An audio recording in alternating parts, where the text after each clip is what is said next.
didn't hear that one. Now we are actually live this time now. I've actually checked it. It's actually working fine now. So, take two.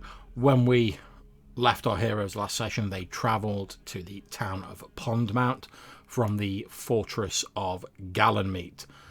They were hoping to determine whether or not the blight that is affecting the land actually began in Pondmount. Upon their arrival there, they encountered a series of events that I won't go into in too much detail that led them to believe that this blight, this taint upon the land, was transforming people into these hideously misshapen orc-like creatures. They helped Lord Gould, the leader of Pondmount, the merchant who rules it, basically prevent a riot of the people who are all starving because all their crops have failed due to the blight. They eventually discovered that Lord Gould believed that the blight had begun in a freehold owned by a farmer named Jones, which was to the south of the city. He'd traced, in his own investigations, the start of the blight to a group of armoured dwarves arriving, led by a Lord Snowmane, who our players have met previously. He was one of the generals of the Lord of Gallenmeet, and begrudgingly, at his lord's urging, gave Milo Thistle a pouch of 50 coins, which they eventually used to buy a cart and a mule, so money well spent. Apparently these dwarves, seeking to get recruits for Gallenmeet, stopped off at the farmhouse. They were lodged there for a while. Then after they left gathering their recruits, about a day or two later, Jones disappeared, and the blight started affecting the farmlands around his house first. Then the blight started spreading out from there. So our heroes have gone to investigate the old Jones freehold.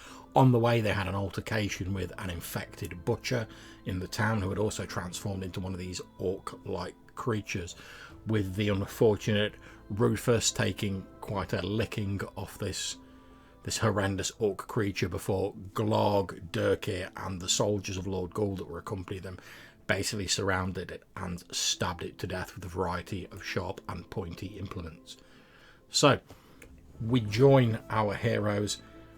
You pretty much formulated this plan to go and investigate the old Jones freehold, but we join you just before you set out. It's less than a day's journey to this freehold. It's just a small farmstead surrounded by now abandoned agricultural land around it. So we pick up from this. Unfortunately, we've not got Matthew with us, so I'm just going to say that Rufus is recuperating from the grievous injuries he sustained last time, and the psychic shock of the strange vision that himself and the druid Milo Thistle shared. So we pick up with you guys about to head to the old Jones freehold. I'm just going to ask you all to introduce your characters. So, Dennis, introduce yourself and say a bit about your character. I'm playing Milo Thistle, halfling druid, who was living in peace in the Black Forest to the east, where his curiosity led him to be more or less sent out by the druids there, because they couldn't have him being that curious in the woods. So they thought, better have this halfling out in the real world, and he saw some people that he believed to be adventurers, and he just started following them, and now he's here in the Pondmount with them, trying to go on to save the world. Okay, thank you very much. So, Lloyd, introduce yourself and say a bit about your character, please. Hello everyone, I'm Lloyd, and I am playing Sanya Count. I'm an immolator by class and an immolator by trade and interactions. Sanya is an escaped prisoner who was sent to jail for the murder of his wife, which he says he didn't commit, and as an escaped prisoner is constantly on the run from people who may want to do him harm. He also has these horrible scarred brandings all over his body that lets him control the fire within him and fire around him, and it's slowly consuming him as it's meant to be. Okay, thank you very much. Rob, if you can introduce yourself and say a bit about your character. Right, I'm playing Glarg the Impatient. He is a barbarian from some northern isles, from an island called Snowcrest. He's down here to seek. He wants to do things that are difficult and challenging and worthy of storytelling to gain lore and reputation. This is how he gains status among his people, by doing, having bolder stories to tell of accomplishments you've done. And so he hooked up with these people because it just seems that's a pretty good way of going about finding trouble. This is a party going out seeking problems. And so while he'd be happy to save the world, it's not so much for its own sake, but for the bragging rights and the status that would gain him. Okay, thank you very much. And Jason, if you can introduce yourself and say a bit about your character, please. So I am Jason. I am playing the dwarf cleric Dirkir Hammerfall, who is from a large range of mountains, and he has completed most of his work becoming how would you put it? I suppose he's able to now call himself a priest of Kavresh. But his final challenge is to go out into the world and hopefully convert a few people and learn a few things along the way. Okay, thank you very much. So we pick up with our heroes stood on the southern edge of Pondmount, this reasonably sized trading town. Now there's still a mood of tension in the air despite the heroes' previous efforts to calm down the violence simmering under the surface, as these people are starving. They've got no crops. They're angry at the seeming ineffectuality of Lord Gould to do anything about this blight. So you manage to calm them down, but there's still this sort of simmering undercurrent of resentment and potential violence just bubbling below the surface. It's fair to say that times are pretty tense in the town of Pondmount. So you guys are stood on the southern border. You've been given the location of this freehold that you've asked about. Over to you guys. Well, why are we waiting? That I do not know. Why are we waiting? I say, looking at Dirk here. I don't know why we're waiting either. I'd have thought we would have set off by now. All right, I shrug and set off. Okay. Do you know the way? Now, remind me, we were granted like a vision of where this place is? Remembering this rightly? You were given directions to this place. The vision that Milo and Rufus shared was of an ancient elven city far to the east of the Worldspine Mountains in what is now today known as the Orklands. Right. And apparently that's where we're headed, the modern day version of that place. No, at the moment you're heading to a farmstead south of Pondmount, which is where they believe the blight to have begun here in the local area. I'm sorry, I got confused. All right, so that's where we're going. So we're marching it. We're on foot, I believe, but we have a pack mule, right? You do indeed. Yep. Okay. I think I should, fly ahead, see if there's any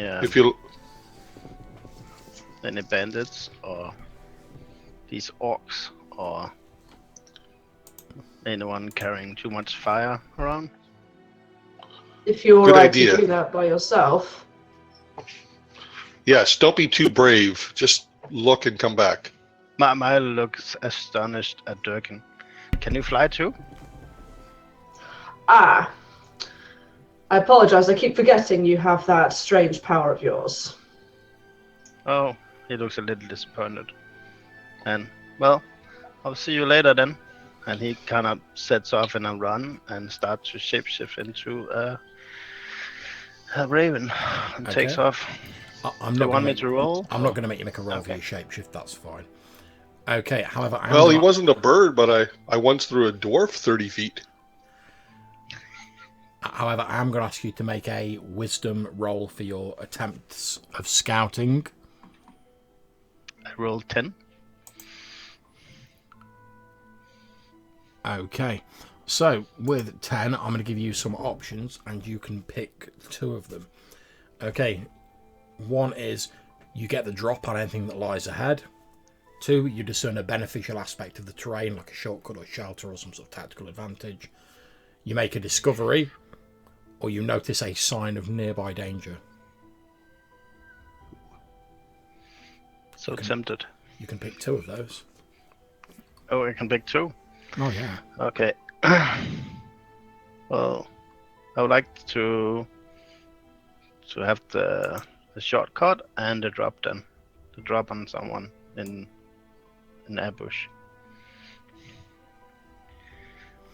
Okay, not a problem. As you're flying high above, you do discern there is a slightly shorter route through the terrain, which you memorised. You'll be able to guide the rest of your fellows on it. And you said you wanted to gain the drop on whatever you're going to face, is that correct? Correct. Okay, as you're flying But is it me that get a drop, or do I spot them and can alert the others? It's you that gets the drop on it. However, what you choose to do with that is up to you. Okay, so if you see someone and you're like, oh, I'm going to shout to my homeboys till I'll be ready for that, you can do that. Okay, so I can fly back and get my Glock. Yeah. Okay, so as you're in bird form, you're flying over this small wooden sort of farmstead that you can see. The lands around it must once have been sort of fertile and bristling with crops, whereas now all that's left are these withered, sickly looking greyish plants, all sort of lying there untended, thistles and vines growing in amongst them, all looking unhealthy and having this strange sort of twisted look. As you start getting close to this building, it's strange, because obviously you've always felt a little bit on edge around this taint because it's a corruption of the natural energies that you utilise. You felt it interfere with your attempts to shape change several times. However, as you fly across this building, it's a very tangible thing to you.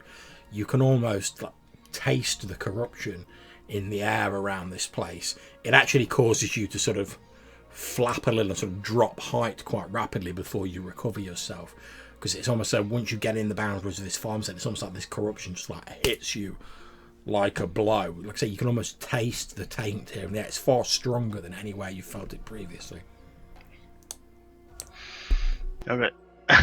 He will flop around like trying to regain altitude and flap his wing really hard to get up to catch the wind, and kind of like dive around the farmstead and head back to where he suspects the others might be. Okay, as you swoop in low and you sort of circle around the building to get a view of like the other side of it and look a bit closer, you see what appears to be a female dwarf.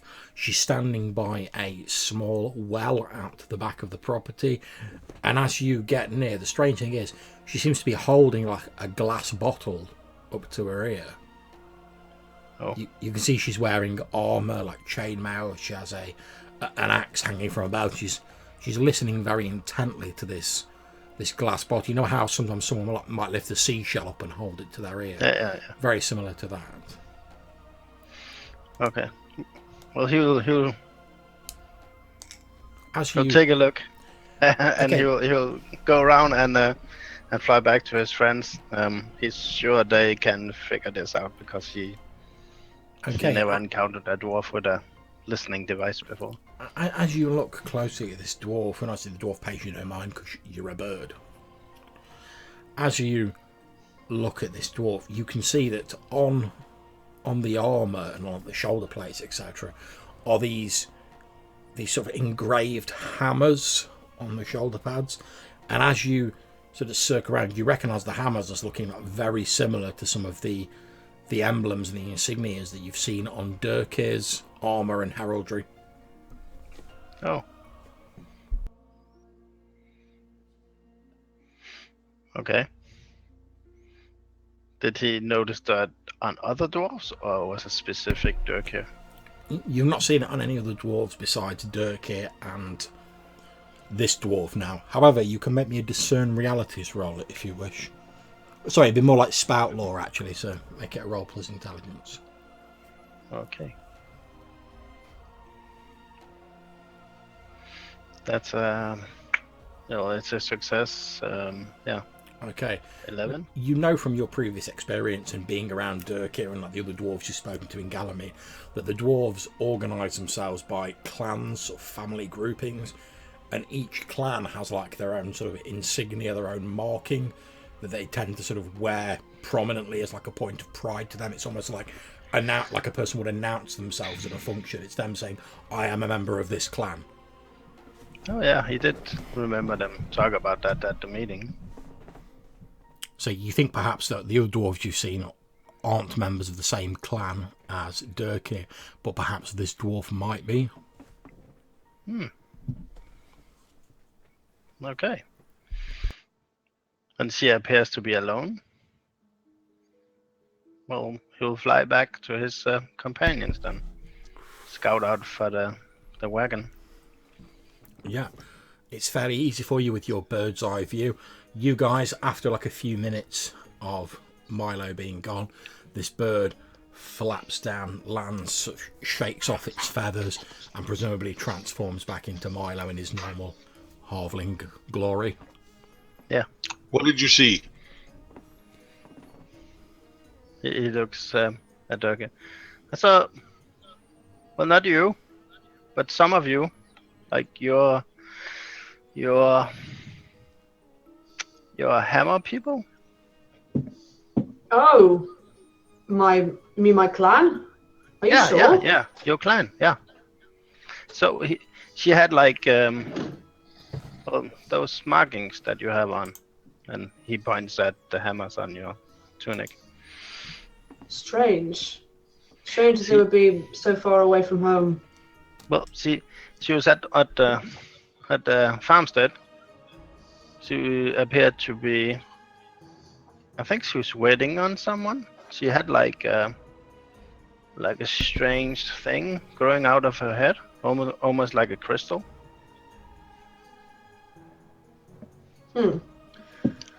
I don't really follow, but I must obviously go and look.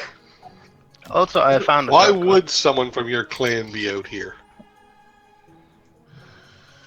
Well, that's very difficult to say unless they are here for the same reasons as me. Well, let us find out if they are an ally or an enemy then. Wonderful, more dwarves.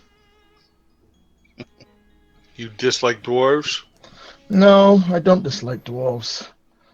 I just like you act like you dislike dwarves. That is not what I act like. I dislike Dirk here. They're very different things. Okay, so is Dirk driving, or who's driving the car? Not me. I'm just walking.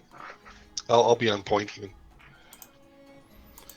Okay, to make things a bit easier, I've shared you guys a link to a map of the farmhouse, so you can see that a bit easier. You should hopefully see there's 4 letters on there, which obviously stand for each of you guys. I've put it on a Google drawing just to make it a bit easier, since the screen share thing wasn't really working out last time. Hopefully this will be a bit easier for everybody. It is cool. Okay, so you guys travel south for about no more than half an hour. And as you approach, you can see this wooden farmstead. There are a number of trees dotted. It's only a fairly small farmstead. There are a number of trees dotted around it. They all have this strange sort of like twisted, unhealthy look to them. Even the grass around here has a sort of odd greyish, sort of as though the colour had been like seeped and sort of drained out of it. Around, as you approach it, around to the right-hand side of the farm is what appears to be a small well.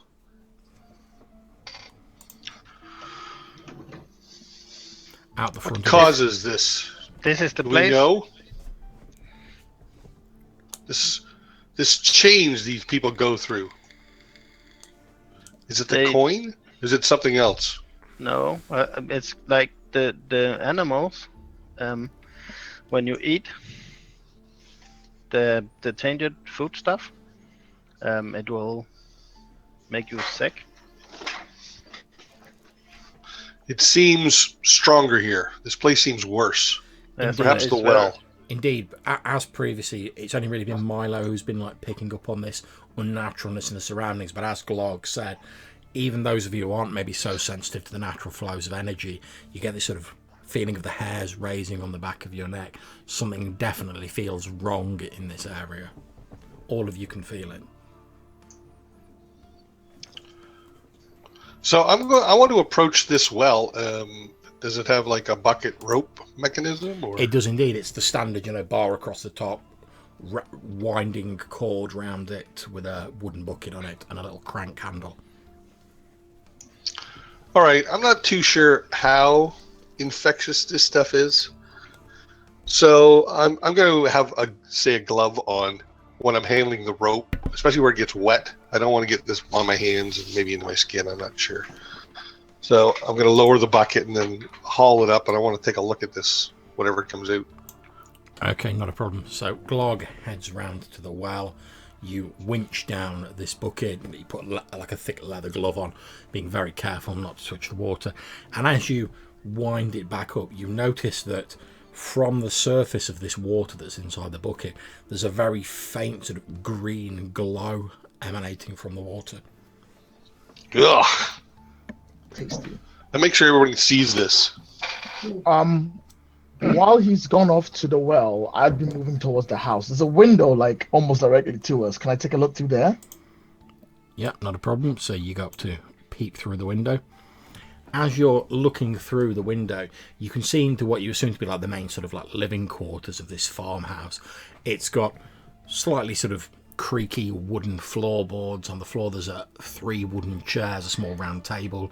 There's a stone fireplace, although there's just like ashes and charcoal in the hearth. There's no fire lit. I'll look back at Milo, like, Milo, where did you see them? In there. Inside? Yeah. And I'll look at Dirk here as I move towards the door. I'll join him. I'm going to put the bucket back in the well and join him. Okay, not a problem. So the Keep two. a hand on my hammer. Okay, so you guys move up. You're stood on this sort of like wooden porch outside the door of the place. The floorboards creak as you move across them. You can see it's obviously quite old, and this place is in some state of small disrepair. There's an old wooden rocking chair sat on the porch, and there's what appears to be a clay pipe sort of lying on its side on the floorboards. You can see what must have been the tobacco contents of it sort of have spilled out. Perhaps it was dropped or something, you don't know. I'm going to walk up to the door, shove it open. Okay, that's absolutely fine. You walk up to the door, shove it open, and you see into these living quarters as I've described them. Ignore the stairway on the drawing. There's no stairway. You can see there's a small wooden table, a few chairs, this stone fireplace. You can also see sort of on the wall next to you there's another sort of door, although it's more just like an alcove. It's not actually got a door in it. I will also come inside, because I'm expecting there to be dwarfs in here anyway. Okay, you head into the living quarters. As I've said, you can see that there's another doorway in there, although like I say, it's more like an alcove, sort of there-ish, which seems to lead into some sort of other room. Otherwise, you see the contents of this room as I've described previously. There doesn't appear to be any dwarf in here that you can see. All right. I see. I'm going to move towards that other door to see into that other room, and I'm going to call out, "Is anyone here?" Okay. That guy's not the most cautious. Absolutely fine. You move up, you peer through. Like I said, there's no door in it. It's just like a sort of archway. And as you look in, you can see what appears to be a small kitchen. There's like a metal stove in one corner of the room. There's a small cupboard with like a shelf above it with various sort of bits and pieces on it. There's a small rectangular table and a couple of chairs. You shout, "Is there anyone in there?" After a few moments, silence. I'll move up to the table. I'm going to see if anyone's been here recently, like signs of movements, dust being moved over, that kind of stuff. Okay, not a problem. You move up to the table. Can you make me a discern realities roll, please, Sonia? All right, let's do this. And you'll have to let me know what you roll, because I can't see your dice rolls while I'm looking at them up. No problem. I will let you know if the dice will let me roll. Please let me roll dice. Oh my god, Dice Stream, what are you doing? I know you're disappearing forever in about 2 months, but come on, be nicer. And I got a 9 plus 2, I got 11. Okay. So I presume you've got your basic moves list with you, have you? Yep. Yes, I do. Okay, so as you know, you can ask 2 questions off that list with your roll. No problem. I just need to actually scroll to the right page. If it will let me. Come on, computer. Give me 1 second, guys. I'm almost there. I apologize. There it is. All right. Can I have what happened here recently? Okay. So, judging from the fact that there's no disarray of things in here, there's no, aside from the pipe outside, which could have just been dropped and forgotten about, nothing's in disarray. So you'd hazard whatever happened to the farmer. It wasn't as though there was a massive fight in here or any conflicts taken place in here recently. The way everything's sort of neatly in its place, it seems as though everything's fairly peaceful in this building. All right. Now, what here is not what it appears to be.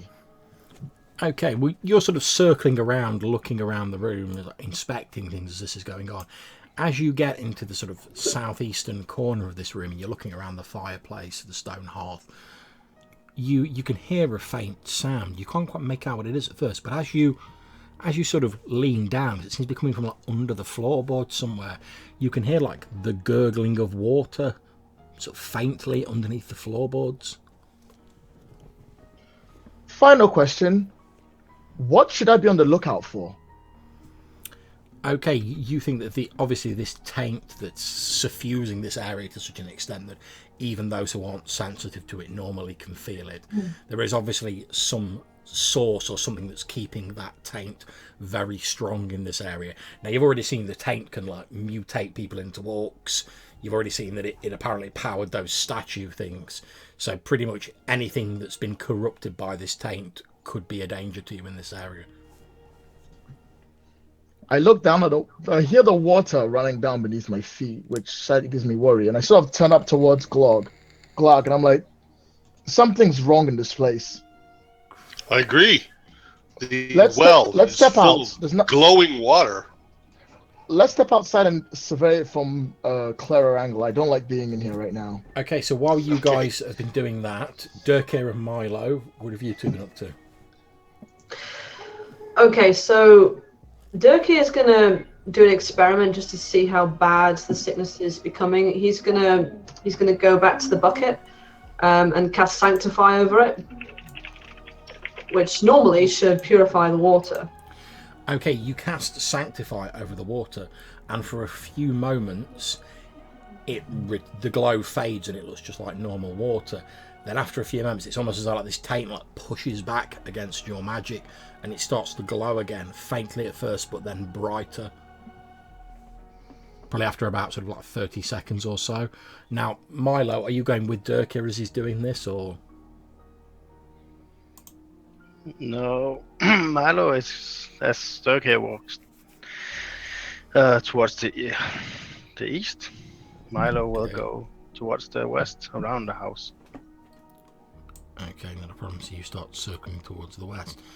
Now, as you're heading around the western side of the house, unknown to you, Milo, at the same time, Dirkir casts this sanctuary spell, this sanctify spell, on the corrupted water in the well.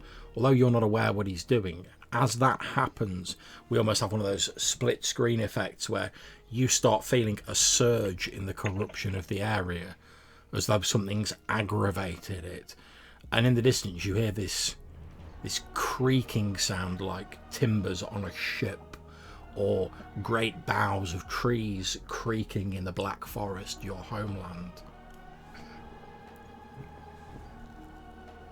Okay, he stops, looks worried, and runs towards the well where he saw Durka go.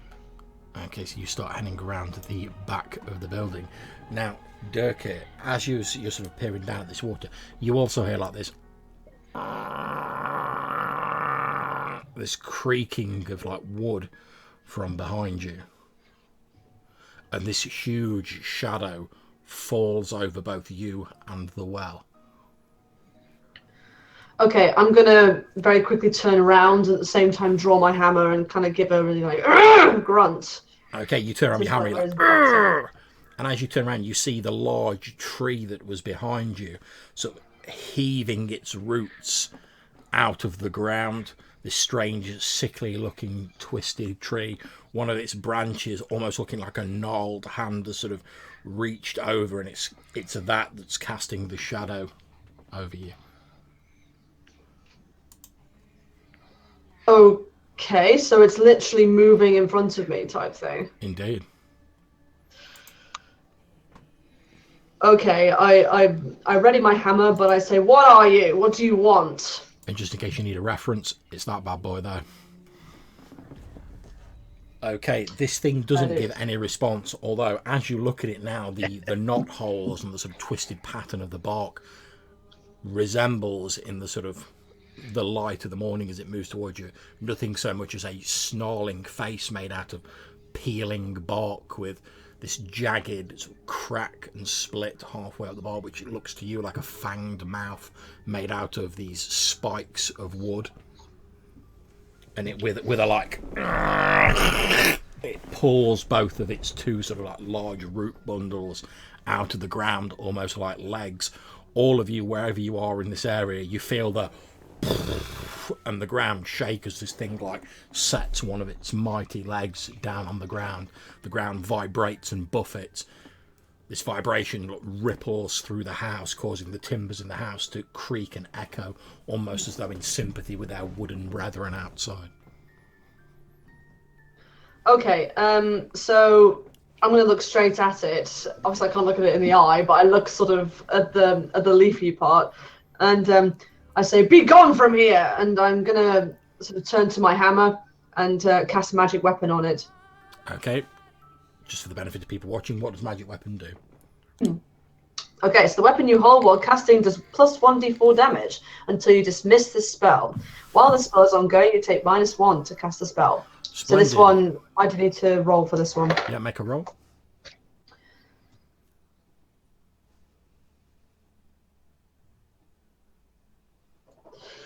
Okay. Right, so I got a 9, which means the spell is cast, but I have to choose one of my bullet points. Okay. So I'm going to choose that I draw unwelcome attention or put myself in a spot. The GM will tell me how. Okay, so as you cast this weapon, would you like to add some sort of cool, like, dramatic way that it alters how your weapon looks to represent the fact it's holy? No charge for that, you can just do it as like a cool extra thing. Yeah, okay, so essentially it's quite a practical looking hammer. It's a dark stone, and it's quite basic looking. It's more for functionality rather than flashiness, but this time it sort of has this gleam and shine to it, with this beautiful, almost like a marble material now that the stone has become, with these quite ornate carvings all the way down the handle. Nice. Okay, so as you do that, this tree creature that's like slowly like stomping towards you, moving quite slowly, but with each step it's like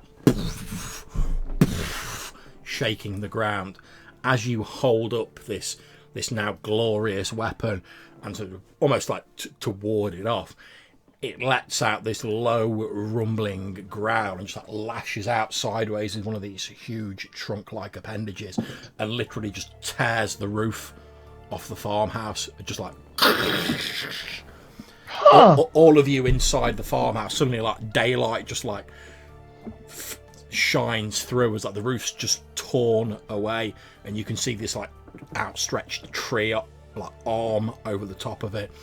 As it does so, a load of the slates that are on the roof sort of cascade down towards you, Durkee. Can you make me a Defy Danger roll? Dexterity, please. There's just this hail of like slate just comes like scaling down towards you. My rolls have been so shit this campaign. Don't forget you get XP though. Yeah, true. Okay, that is a 4. Okay, you take 6 wounds of damage as literally these huge, heavy slate tiles just like smash into you. Some of them like crunching on your armor, others like slicing your skin as they're just like raining down on you. Ow. Okay, Glog and Sanya inside the building. The roof's been torn off it. You can see this arm of this huge tree being withdrawn as it's like stomping its way forward towards Durkir. What are the two of you going to do? Well, I'm going to assume that I probably started reacting when I heard this thing outside, even before I knew what it was. I might have even heard Durkir give his dwarven grunt there. So fair. I would be running towards a door, the back door in this case, and just booting the door open and drawing my axe on the fly as I'm rushing at this thing. Slight interruption on that one, Glog, is that if I heard that too, and I'm pretty much right there, I'd have probably burnt a hole through the wall, because that's a window you're up to, by the way. That you can jump out the window. Yeah, I'll probably just burn a hole through the wall. In fact, what I'll do is I'll combine the two. So Glog, you sort of start getting ready to run towards like this back window to like smash your way through it, basically. And as you're running forward, you see Sanya like plant his hand on the wall. Describe what you do, Sanya. I put my hand on the wall and I charge up my hand as hard as I can. I reach up and I grab the wall. And as I do, I incinerate a hole, pretty much just basically turn everything around into ash. And then just pull my hand across just to give a place for us to pass through. Okay. I don't like the way this wood is under the water. I'm not messing with it. Okay, make your roll to do that. Okie doke. Here goes nothing.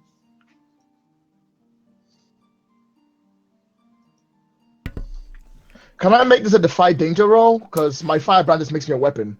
You can indeed. Since this thing is obviously made of wood, it's not going to be too keen on someone going, by the way, I've got fire. So it is defy danger because you risk attracting attention from this thing, which has just shown its ability to like rip the fucking roof off with no problem. Going for it. I got a 5 and a 6, 7, 8. Okay, no problem. So what I'm going to say is I'm going to give you a hard choice. You can either take a bit longer to burn your way through the wall, or you can just be like and burn your way through. But if you do that, you will attract attention from this thing. That's fine by me. I'll burn through it. Okay. I'll burn through and attract attention.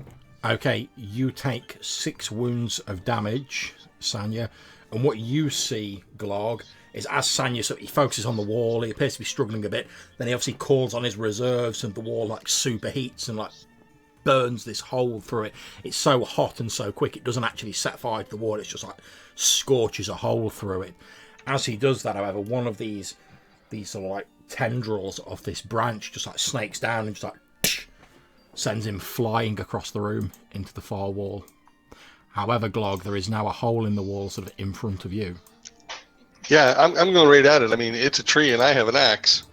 So I've also cut down non-moving trees before. So my goal is just going to be basically to hack it off of its feet if the roots are its feet. Okay, not a problem. Make a hack and slash roll. Before I do that, as I'm running towards it, I want to yell at it and try to force it to focus on me. Okay? Okay. So I'm rushing at it. Yes, this is worthy of tale. Face me, beast! Make your roll.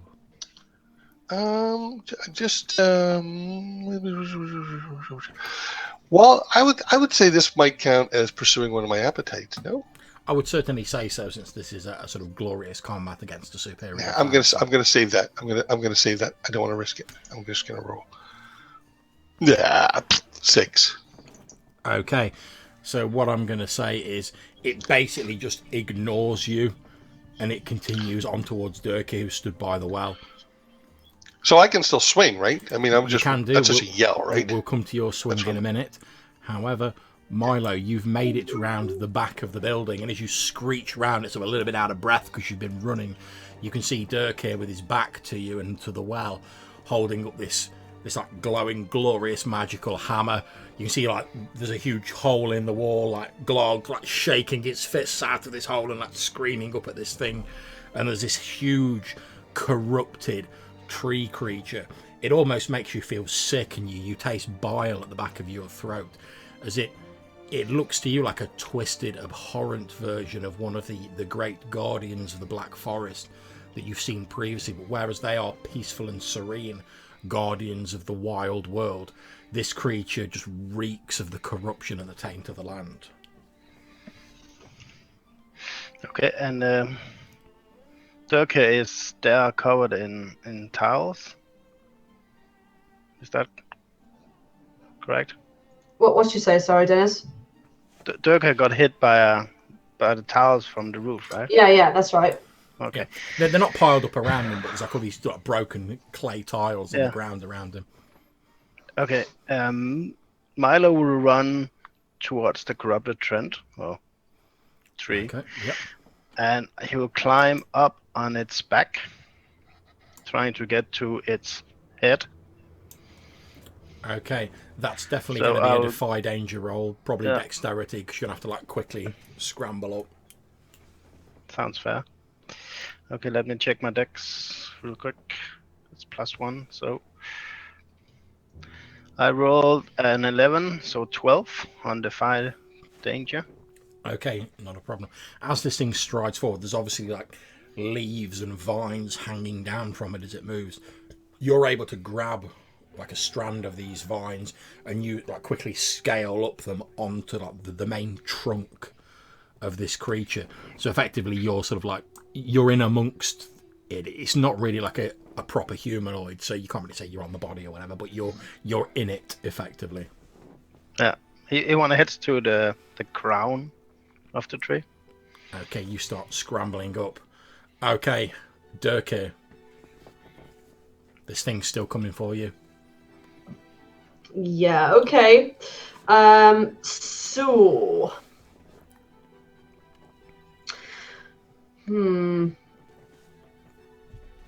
Okay, why the fuck not? I'm going to charge forward with my shiny magic weapon. Hopefully dent my hammer in its main trunk. Okay, it sounds like a hack and slash to me, so roll plus strength. Hell yeah.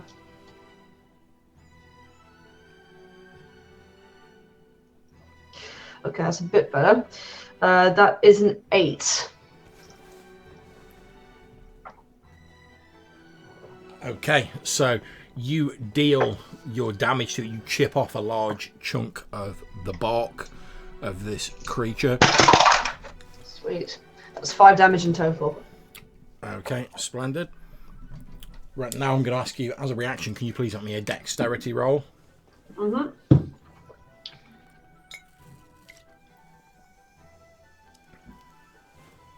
Ooh, that is 10.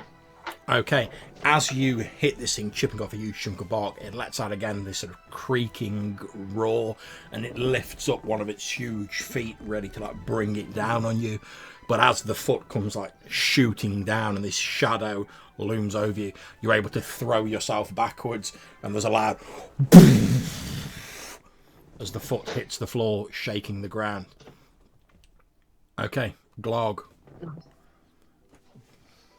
Yeah, well, I'm axing away. I want to axe it. Okay, make your hack and Introduce slash it roll. to my axe. Yep. Come on. 11. Okay, roll your damage. Right, which is just a straight up D10. All right, 9 damage. Not bad. So I'm hacking into it, and again, I'm trying to like, cut through it and topple it off its legs, right? Just like I would a regular tree. So again, you're hacking off these huge chunks of bark and these fronds of foliage. It's quite difficult to know how much damage you're doing to this thing, because obviously it's not spraying blood. It's not showing the normal signs you'd expect a humanoid to show. But you are like hacking big chunks off it. Meanwhile, we jumped back inside. Sanya, you sort of like pick yourself up as you've like hit this wall. You can see all your fellows outside like hacking at this this tree. Apart from Milo, you've no idea where Milo is. He was stood next to the tree, one thing. Then, as you got thrown into the wall, when you looked back, he seemed to have like disappeared. I have to do with Milo later. I see this creature that's like sort of going around everywhere, and I sort of like I flame on. I send the fire to my hands, and I create a weapon to fight it with, and I'm gonna go out there and take it out. I hope. Okay, make your roll to summon the fires. Summon the fires. I don't summon the fires. The fires aren't coming, but I fail that roll. Okay, you sprint outside, but rather as I've described previously with Milo when he's been struggling with his shape changing, the fire you're trying to summon is like a sort of pure fire, and as you've told Rufus before on the long, cold, lonely nights when you were sharing a cell together, fire has almost like a sort of spiritual element to it. And as you're trying to summon it in this tainted place, it's almost so the taint's working against you to like quash the purity of the fire you're trying to summon. And all that happens is like these two wisps of like greasy black smoke come out of your hands. So I run outside and I realize I can't get the fire here, and I look up and I'm like, "You're on your own! Do something, Glog!" Okay, so Milo, you're sort of in amongst the foliage of this thing. So through the gaps, you see Sanya come like leaping through this hole he made in the wall, concentrates, and just these two like wisps of horrible smelling, acrid black smoke come from his hands, and he's like, "I can't summon the fire here. You're on your own, Glog." Okay, Milo, hidden in the ground, is trying to get into where the trunk is kind of like it spreads out, and then in the middle of where the trunk forms. He will take out his acorn. Or not acorn, sorry. Pine cone with the acorns inside. Which is probably not called acorn when it's a pine cone, but whatever, the seeds. And he'll take out one of those, and he'll chop his knife into the tree to make room for the acorn. Okay, what is it you're trying to accomplish here? Well, it's a healing herb, so I don't really know what it does because it just said healing. Okay, so I'm going to say that this is a defy danger roll, again Dex, because obviously this thing's moving and thrashing about, and you're trying to like scramble around in it and find a place to put this pine cone and do all this like cutting with knives while it's moving and swaying about. Okay, well I fail. I rolled a 5, so. Okay, mark yourself an XP. You've got your pine cone, you've like shoved it down into one of these like knot holes where the crown becomes the trunk proper, and you're just about to cut it with a knife. You've like got the knife in the top of it, when as this thing like jolts forwards, as it like stamps its foot down, you're thrown out of the top of the tree, losing your grasp of your knife, and the pine cone's like still stuck in the top of this tree. No, not the knife. And you land on the floor next to Dirk here. So Dirk here, as this thing like plants its foot down and you dodge out of the way, you with this like, and Milo just like comes like falling out of the foliage and lands on the ground next to you. Are you hurt? And I run over. I don't know. Did I take damage too, John? No. Okay. He lands on the ground and tumbles and gets up, shakes. No? Well, maybe. On your feet then. Where is your weapon? I lost it. Okay. At this point, I'm going to ask all of you to make a defy danger dexterity roll, as this thing's just going to go like with one of these huge branch-like limbs. Fight more. Oh, look at that. I got your rolls now, Jay. I've got yours, apparently. Yeah! 4! I'm doing great today. Okay, so at this point, Jason, can you please roll me a d10? Oh, certainly. Jason, roll a 1. Jason, roll a 1. Jason, watch out! Watch out for the branch. What branch? Ah! I got Imagine a 9. like the Wilhelm scream. Why did you get a 9? Okay. Sorry. Milo and Sanya, you take 14 wounds of damage. Oh, dang. As literally, like, as this thing swipes so forcefully, even those of you who manage to like jump out of the way or dodge it, you feel like this wind sort of throwing you back just from the force of this thing going. Whereas both Milo and Sanya, this thing's like just just through the two of you, like sending you like flying up into the air like bowling pins. You both fall to the ground afterwards, like. I was unhurt. Yeah. That could have been worse. Okay, Glog. Okay, so Glarg feels a surge of adrenaline. It's not really fear, but he recognizes how dangerous and powerful this creature is, and the potential for glory and fame, should he bring it down, is tremendous. So he's more determined than ever. Yeah, look at that. 13, baby. Okay, roll your damage.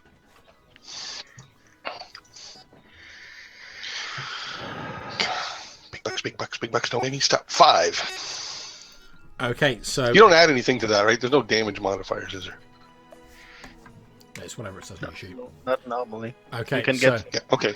So this thing is still going, but you've like sliced like some massive chunks of it. So describe your attack, Log.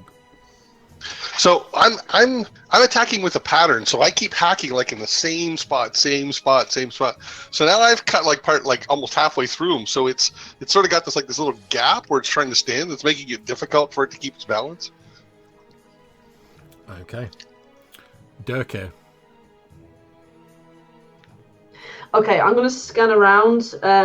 Since obviously there was that huge blow that happened, I managed to avoid it, but some people didn't. So I'm going to look around, see who appears to be the most hurt. Okay. Sanya, Milo, what sort of state are you in? I am pretty much on my last legs. Yeah, so Sanya's like lying on the ground, like Okay. struggling to breathe. Milo, how about yourself? Okay, in that case, I'm going to go up to Sanya and cast Cure Light Wounds on him. Okay, make your relevant roll for that. I would try to resist that. You're going to try and resist? Yeah, I wouldn't want you to cast magic on me. How many wounds do you have remaining, Sanya? I literally have 1 hit point left. In which case, I'm going to say, reasonably speaking, you don't have the strength to like sprint away from it. You're trying to crawl away. No, I'm like, you're no. You're trying to be like, no, get away, but you haven't got like the strength to like push Durkir off. With a broken arm. No, don't heal my broken wounds. Go away. I hate you. Furthermore, I have the advanced move First Aid, which means my Cure Light Wounds spell is actually a rote. Splendid. Oh, that's lucky. Go for it. What What does that mean in game terms? cantrip. Well, yeah, it's a cantrip essentially. So does that mean that I don't have to roll for it? Yeah, As in roll to make cantrip. it cast? So just yeah. tell Sanya how much of that lovely damage that you're really grateful you've healed. Okay, so I have healed you 8 wounds. Congratulations. Awesome. So, describe what you actually do to like perform this healing. All right, so I'm assuming that Sanya is a little bit delirious because obviously that's what all the sort of twitching and moaning is about, rather than just like, no, don't heal me. Blah, blah, blah. So I'll simply put my hand on my pendant and say a little prayer or chant or whatever before putting it on his head like that. It feels very, very cold, but then you get some relief soon afterwards. Okay, so Sanya, you, as Durkir puts his hand on your forehead, you do feel like strength flowing back into your limbs, and some of your more minor cuts close over.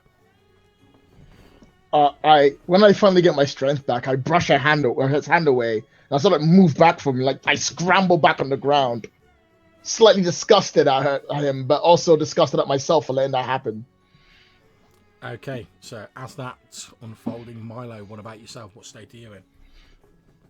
Milo has 9 hit points left, so he's beaten, he's bruised, he's probably bleeding from a few cuts and exposed.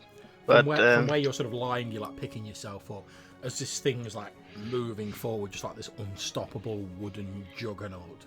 You can just glimpse through the branches, like the pine cone and the glinting of the light of the knife still like embedded in the top of it. He'll get up and kind of like pops his shoulder back, and he'll transform into the raven, or he'll try. Make a shape-shifting roll. 9, 11. Woohoo! Okay, so as you stand up and you sort of shake yourself, feathers appear on you and you twist and shrink down into this raven. And it sets off for the shiny thing in the tree. Okay, not a problem. Glog, Milo's turned into a raven and he like disappears like a into the foliage of this huge beast. Okay, well, I don't even look around to see the state my companion's in. I'm focused on my enemy. But I did know that at least a couple of them went down. So I'm more determined than ever to bring this monstrosity. Look at that. Boom, baby. So this is what I do. I go rushing at it and like I leap through the air. And when I hit it, I'm also going to be like putting my feet into it. You know what I mean? Like hitting with my axe, my feet at the same time. And you can rule as you see fit. But I have the forceful tag. I'm muscle bound. Mm-hmm. So that means I can knock things over when I make a hit. So I want to hit it, and between the weight of the force of my axe and the kinetic energy of me slamming into it, I want to try and also knock it over. Seeing as I've weakened its base, I only did 2 damage though. But... Okay. I'm going. This thing sort of sways dangerously. Again, there's this like creaking timbers. However, as you sort of like dive towards it and you swing your axe into it, Glog, this crack, almost like a sort of toothed mouth, opens up in the trunk, sort of like near where you are, and it sort of like almost like folds outwards, like some sort of twisted bloom, as though it's trying to like reach for you and envelop you. What do you do? Well, I'll swing at it. Yeah, okay. Die. So make me a defy danger roll. It's going to be strength based for you. 7. I'm going to give you a hard choice since you've got a 7. What I'm going to say is you can either let this thing swallow you, but you'll do some more damage on your way in as you're like hacking madly at it, or you can let go of your axe, which will leave it in the trunk, and you can sort of jump backwards and avoid being swallowed. Okay, so when you say let it swallow me, does that mean I'm like going to be instantly crushed into paste, or you'll be inside the tree? It doesn't have a stomach or anything. Right on. Okay, so yeah, I'm going for option A. I'm killing. Yeah, I don't care about pain. Not a problem. You take 5 wounds of damage as it sort of swallows you. However, roll your own damage and then halve it, and that's the damage you do as you're just sort of hacking about as it swallows you. So 1. Okay, so as far as you guys see, Glog like leaps through the air, like sinks his axe into it. This mouth sort of opens up on the trunk like and swallows him whole. And the last thing you see of Glog as he disappears inside this thing and the trunk closes over him is him like hacking around madly with his axe, like chips of wood flying off everywhere. And then there's almost like an audible. Is it tottering at all? It's swaying, but it's difficult to tell whether that's just like it sort of leans and sways around as it moves. So it's difficult to tell whether it's because of damage or whether it's just getting ready to like do another stomp on somebody. Okay. Can I try something? You can, Sanya. What do you want to try? I can't access the fire right here, but I can still manipulate fires that have already happened. The building has fires running up its side. I'm going to run to the building because I need a bigger fire to take care of this thing. And I'm going to push that fire to burning the whole building down. Basically set the whole building on fire, so I can use that fire against it, since I can't access the fire myself. Okay, I'm going to say make me a defy danger roll, because you're trying to do this quickly, obviously, to get this shit dealt with. So it's going to be a dex-based roll. Basically, you will do it, but it's just see how quickly you do it. Not that quick. 6, 7, 8. Go on, make intelligence. Go on. Okay, so you've run in, you've started the fire. However, you're not going to take advantage of it until like the next turn. No you've problem. Got to let it build up a bit and you've got to get enough of this flame for you to be able to manipulate. Okay, Dirk here. You've just seen Sanya dive back inside, and you've heard the crackling of flames from inside the building. Glog appears to have been swallowed by this corrupted tree creature. What are you doing, Durko? Okay. So how big is the fire? Is it just started? It's just started at the moment. It's not very big at all. Okay.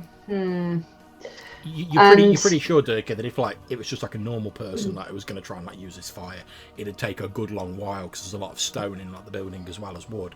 However, you know that Sanya, for all his faults, does have a way with fire, so you're pretty sure he's going to get that thing going too sweet once it's like built up enough. Okay. Right, in that case, I'm going to turn back to this tree and cast Cause Fear on it. Okay, make your roll for the spell.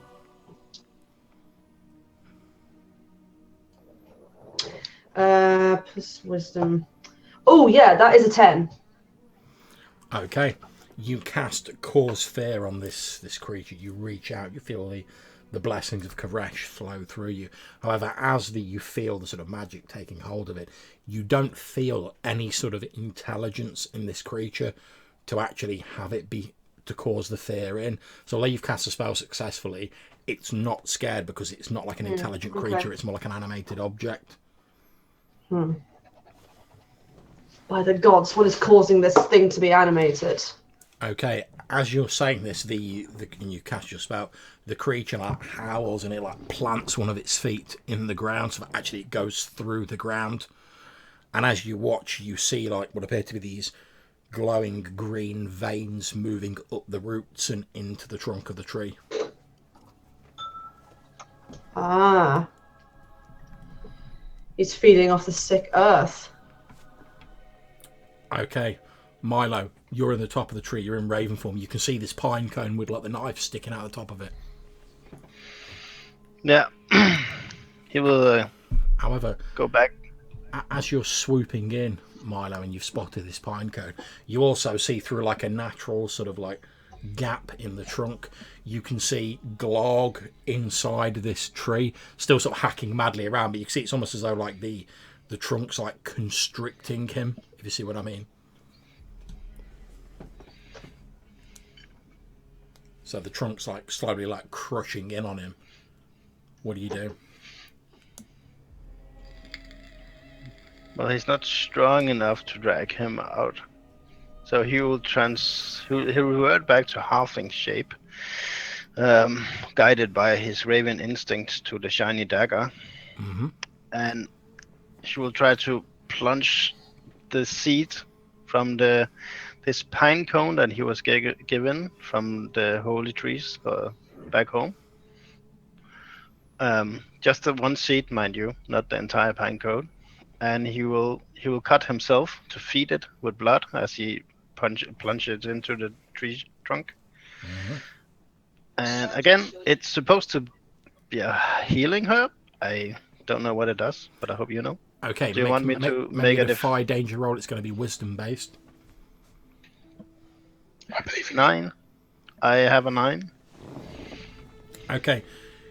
You start pouring your blood over this thing, and you can feel as the sort of natural energy flows from this like pine cone into the tree. You can feel it slowly forcing the taint out of this tree. However, since it's being slightly countered and dampened by the taint in the area, it's not taking effect as quickly as it might do. You're pretty sure that eventually this healing herb is going to like work its magic on this tree. You're not sure what the effect will be, but it's going to take a little longer than you'd hoped. Okay. Okay, Glog, you're inside this tree. You're finding it difficult to move because this trunk's like... Can you please make me a defy danger roll based on Constitution, Glog?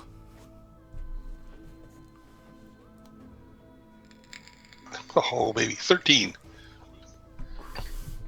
Okay, with 13, you're on fire today. with 13, I'm going to say that you can actually like prise open part of this trunk and like jump out, effectively, like grabbing your axe on the way out. Yeah, that's what I'm doing. And I'm going to jump out, and I'm turning, and I'm swinging as I do so. Okay, so as you're sort of stood in front of it, Durkee, you're having go, you hear this like of splitting wood as basically Glog like hacks his way out of it from the inside. You won't have me, beast! He screams as he lands on the ground, turning back to face it. There's like sap dripping off him and bits of bark all over him, but he's still like holding his axe, gritting his teeth and screaming his defiance at this thing. Okay, Sanya, Yes, you've got the fire. Wait. It's spread up. Wait a second. Hang on a second here. I should still get a turn. I mean, I had to do that as a reaction. I should still get a turn, no? Your turn was effectively to like free yourself from this thing. Oh, okay. Okay, Sanya, you've got the fire.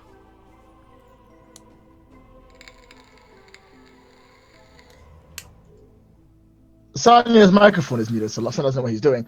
I've got the fire finally built, so I'm going to use that fire, and I'm going to like run basically to the hole I've made before, grab it, and then just throw it all, pretty much as much off as I can in an arc, right onto the big tree, and try and sink it to nothing.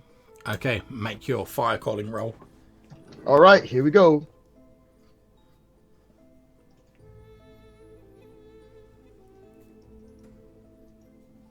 Six, 7, 8, 9, 10 exactly. Okay, as you're throwing this fire at the tree, Glog, you're leaping back towards it with your axe. Make your hack and slash roll.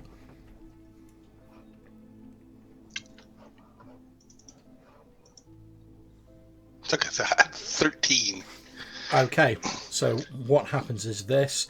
As Sanya leans out, he hurls this fire at this tree, catching it to light. Glog, you leap on it and basically hack one of these huge trunk legs off. And then there's like an ominous creaking sound as it starts like swaying and swinging wildly. And then it starts toppling forward towards you as it falls to the ground. I will step aside, help it fall. Can you all please make me a Defy Danger Dexterity roll? Oh, God. That includes you, Sanya, given the size of it, and you, Milo. As someone who has, in real life, lived this, you have lots of time to get out of the way. Trust me. Please don't fall quickly. 7 for me. Apparently, Milo falls quickly. Apparently, that's not true for me either. Oh, wait, hold on. No, I've done 8. Okay, I'm not so bad. Okay. Any of you have got 7 to 9, you take 3 wounds of damage as you're like hit by a few little branches, etc. Anyone who got 6 or less, you take 6 points of damage as you're like hit by some bigger bits of the branches. Anyone who got 10 plus, you avoid it entirely as this thing just goes and hits the deck. Okay. Milo jumps out of the the crown of the tree with the dagger in hand, and doesn't land neatly. And as he lands, he's crushed by one of the trunks. Yeah, so basically you guys see like Milo jumps down, turning into his halfling form, and he's like, I can't believe I made it. He's not dead, but he's down to Sanya levels of hit points. You can basically see this like, little arm sticking out from under this thick branch, just like twitching a little bit. All right, so I'll go rushing over there, and I'm just gonna like throw it off of him. Okay. And I'm gonna grab him, actually drag him out the way. Okay, Glog, make a strength check to like heave this like huge like branch off it. Can I be saying that? Can I help him in a way? Yeah. Oh no, he's fine. Never mind. Okay. He's fine. You got this. So yeah, Glog, you reach underneath this trunk. Your muscles bulge in your arms, and you're like, and heave it off. At which point, Sanya, you're able to like drag the slightly crushed and crumpled form of Milo out from underneath it. Milo, wake up, Milo. Huh? In your delirious state, Milo, as you're sort of like you're fading in and out of this world, you're like they say, just hanging on by the thinnest of threads. Unseen to everyone else, you see what appears to be a translucent female figure that appears to be this green colour, not the sort of unhealthy leprous green of the taint of the land, but a vibrant green of like the forests of your home. The hair of this woman is made of ivy. Her eyes are brown as the bark of a healthy hazel tree. She emerges from this twisted tree, looks down at you and says, "Thank you." You're welcome. As far as you're concerned, you're welcome. Thank you. Yeah. I As far as you're concerned, he's talking to you. Fine, I guess. I'm like, I know why he just said you're welcome. I didn't. Can you make me a spout law roll, Milo? No. You still get an XP for it. You think this Milo, is so much. About gibberish then. You think this is maybe some sort of like spirit of the tree that you freed with your pine cone, but you're so like injured and like swimming in and out of like consciousness that you can't put your finger on any of the details that you know about tree spirits. Yeah. Well, he did get a head pretty bad, so he's probably bleeding from a head wound, and his arm is kind of like twisted around, so he's in a lot of pain. Indeed.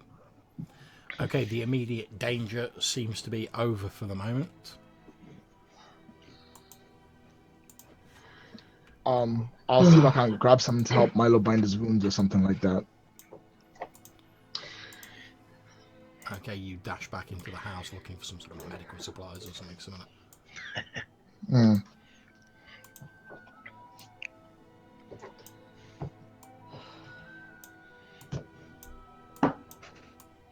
That thing. Is that it then? Was that the cause of this? It seems to be centered in this area. I have this feeling there's a lot more of these. It certainly seemed to react to your magic. It's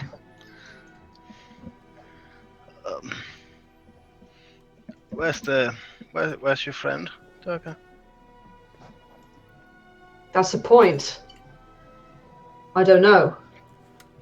You can see that where this thing's fallen, all of its branches are now sort of like over the top of this wall and like tangled around it, etc. I got hit pretty bad. Okay, I'm gonna. The water here is tainted. But is it the source or is something tainting it? As I come back out, I'm like, it's something below. I can hear the water underneath here. It's the flow underneath under the building. Something's wrong with it. Okay, to see if you It could be something Where? underground. Show me. To see if you, before you do that, to see if you found anything inside the building, Sanya, can you make me a discern reality as Go on well? then. Oh, go on then. 8. It decides his wisdom, so that's 10. Okay. Over the fire in the sort of main living chamber, sort of like hanging fairly high up and still sort of like, it's a bit singed, but mostly untouched, you find what appears to be a leather pouch of what appeared to be like some sort of like herbal poultice. Perhaps the farmer made it from herbs growing about, etc. Well, he's in there. I would like to make a parlay check on Durka. I would like to use pity as leverage as he looks up at him with his big blue eyes, kind of like blood coloring his blonde hair. So what are you asking Durka to do? To heal me. Okay. Heal me, please. I'm on 1 hit point. Make a charisma roll. Can I assist and go? Are you gonna heal him or what? He's on 1 hit point. Oh my god. 7.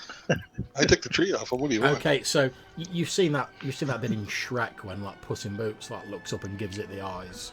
You know. Jay, like Milo's like looking up at you with like these massive blue eyes, like a couple of tears like hanging around the corner of them. It's like From out of nowhere, there's sad violin music. yeah, there's leaves rustling in the trees, like in time with his words, and he's like.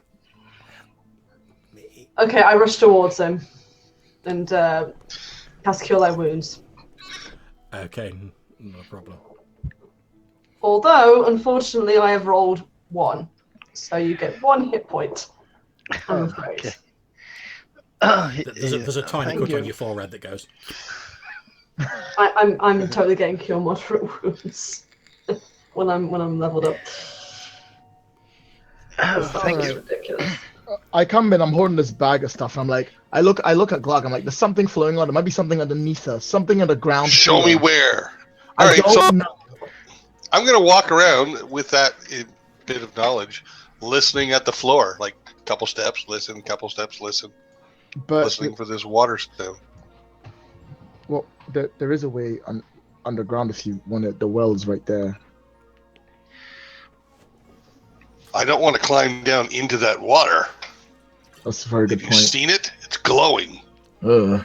Okay, heading back inside, Glog, and sort of putting your head down to the ground. As I described to Sanya, you can hear like the sound of trickling, gurgling water like deep below the ground. It's very faint, but you can hear it. under the floorboards, right? Yeah. Yeah, okay, so I'm going to try and find the loudest spot, seems to me, and I'm taking an axe to the floor. Okay, not a problem. You hack your way through the floorboards quickly. Whilst you're doing that, I'm going to jump back to Sanya. You've got this pouch, you stood over Milo. Glog's rushed off inside and you hear this like... I'm gonna try my best to see if I can't help patch Milo up a bit. I'm not very good at this, but I've read about it in a book somewhere, so it can't be that hard, right? Okay, not a problem. The herbal poultices you have 2 uses of it. It takes a long time to apply, since you effectively have to like rub this like herbal ointment all over the wounds and like, make sure it's in the wounds. So it's going to take you a while, but each dose will heal 7 hit points. All right, I will heal 7 hit points of its health. Okay, so effectively you two will be busy for a while as you're like rubbing this liniment all over this tiny halfling. Okay, so Glog, inside you've hacked through the floorboards. You get down, you see the ground, the dirt below the farmhouse. You can hear the trickling of water. It seems to be coming from below ground.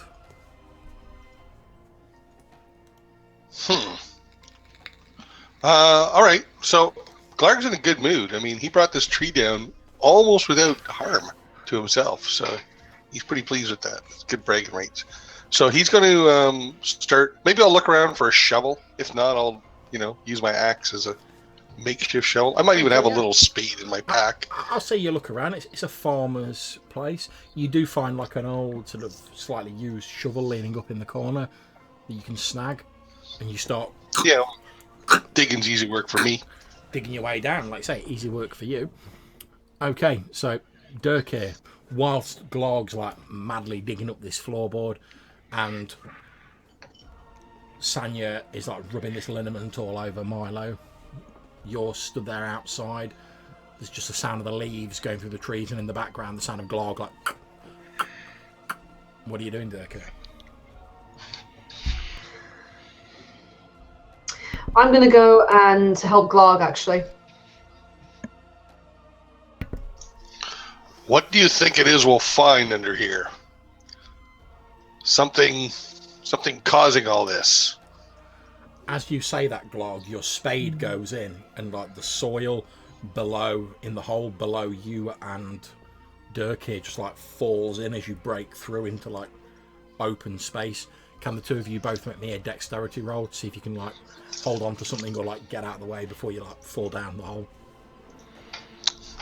I'm glad you guys are seeing these rolls, because it would seem like I was cheating otherwise. I'm pretty sure you should buy a lottery ticket tonight. I'm just saying. Right, I've got 6. Okay, so mark an XP for yourself, Jay. Pretty much as the ground just drops away from beneath the two of you, Glog, you like ram the spade into the side of like the whole wall and hold on to it. So you're dangling over the hole, but you're secure. Whereas Dirk here just like disappears. I reach out for Dirk here, not quite. Too slow. Okay, so I'll describe. When you say disappears, yeah, falls down the hole. 5 feet. Oh, yeah, but I mean, you mean 5 feet or deeper than that? Deeper than that. All right. Okay. Do I hear a splash? You do hear a slight splash, actually. Okay. We see Dirk going down. He's 1 story down, still no ground. So far, so good. 2 stories down, so far, I like so the fact good. Glog's gone for the old thing of like, oh, how do you know how deep a hole is? I'll just like drop a dwarf in like chainmail down. Yeah. And count the seconds. Okay, so I'm going to jump outside now to Sanya and Milo. Milo, you've got your 7 hit points back. You've had this poultice like rubbed over you. You're feeling a little bit better, and you can smell these herbs that have been put all over you, and it does smell like some of the herbal poultices you've like put together yourself. Obviously, the locals around here, they have like a degree of herbal knowledge, since apothecaries are few and far between, so they have to make do with what they can get. Yeah. Thank you, Sanya. Not a problem. I'm just glad you're all right. You look as bad as I do. Now, Dirk, I have a burnt scar on my face. Dirk, as you fall into this hole, what would have been your immediate reaction as you like fell down into this hole? How big is the hole? Yosemite saying, basically, I'll tell you, because you'll find out in a minute that you've basically fallen into a large underground cave, like through the roof. I meant more in terms of like how wide is the hole? Oh, the hole's it's basically like 10 foot by 10 foot. Okay. Big enough for you to fall through. Yeah, cool. All right, in that case, I would have room to like really quickly reach out and try and grab something with my arm. That was what the dex roll was for. That you got the 6 for. Mm. So you've definitely fallen into the hole. Would you have made like an exclamation? Would you have shouted anything? What would your instant reaction be as you realised you were going to fall into this hole and disappear? Yeah, okay, fair enough. I'd probably like go and shout something in Dwarvish. Okay, so Milo and Sanya outside. Milo's sitting up and saying, "Oh, I'm feeling a bit better." Then you suddenly hear like this loud cry and like this voice like screaming swear words in Dwarfish that like trails off and disappears. I'll get up and then consider it's Dirk you're screaming, and then go run after him after that. Yeah, I'll follow quickly. Okay, not a problem. The two of you run inside. You can see sort of Glog in this large hole that's been dug. He's like hanging onto his spade, like pulling himself out. Okay. I'll lean in and sort of. I'm sure. I will help Glog up, I suppose, if he needs it. He fell in. Get some rope. I'll jump into. I'm gonna into the hole as I shapeshift into a large spider, and I'll shoot some webbing out at Glog and say, "Hold on," and then I'll dive in. If a spider can say anything, I don't know. No, spiders can't talk, I'm afraid. You could say it as you're turning. As you're jumping, yeah. Yeah, okay. Hold on, and then I try to shapeshift. Is that okay, John? That's absolutely fine. I have a 9. So, success, I guess. Yep, that's fine. Okay, I have 2 holes. So I'll use 1 hole to make the web on Glog. Is that cool? That's fine. I'm okay. I'm climbing out. You don't got to rescue me. No, but I need someone when I go down and grab Dirk. Yeah, hold on. I got you. Yeah. I'm an anchor. Yeah, absolutely. Absolutely. Okay, Dirk, can you roll me a d6?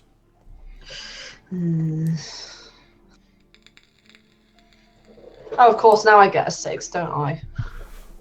Okay, you take 6 wounds as you plummet down into this large underground cave. I've drawn the outline on the map with the sort of red dots. As you fall in, you hit the bottom of this cave. There's a slight splash.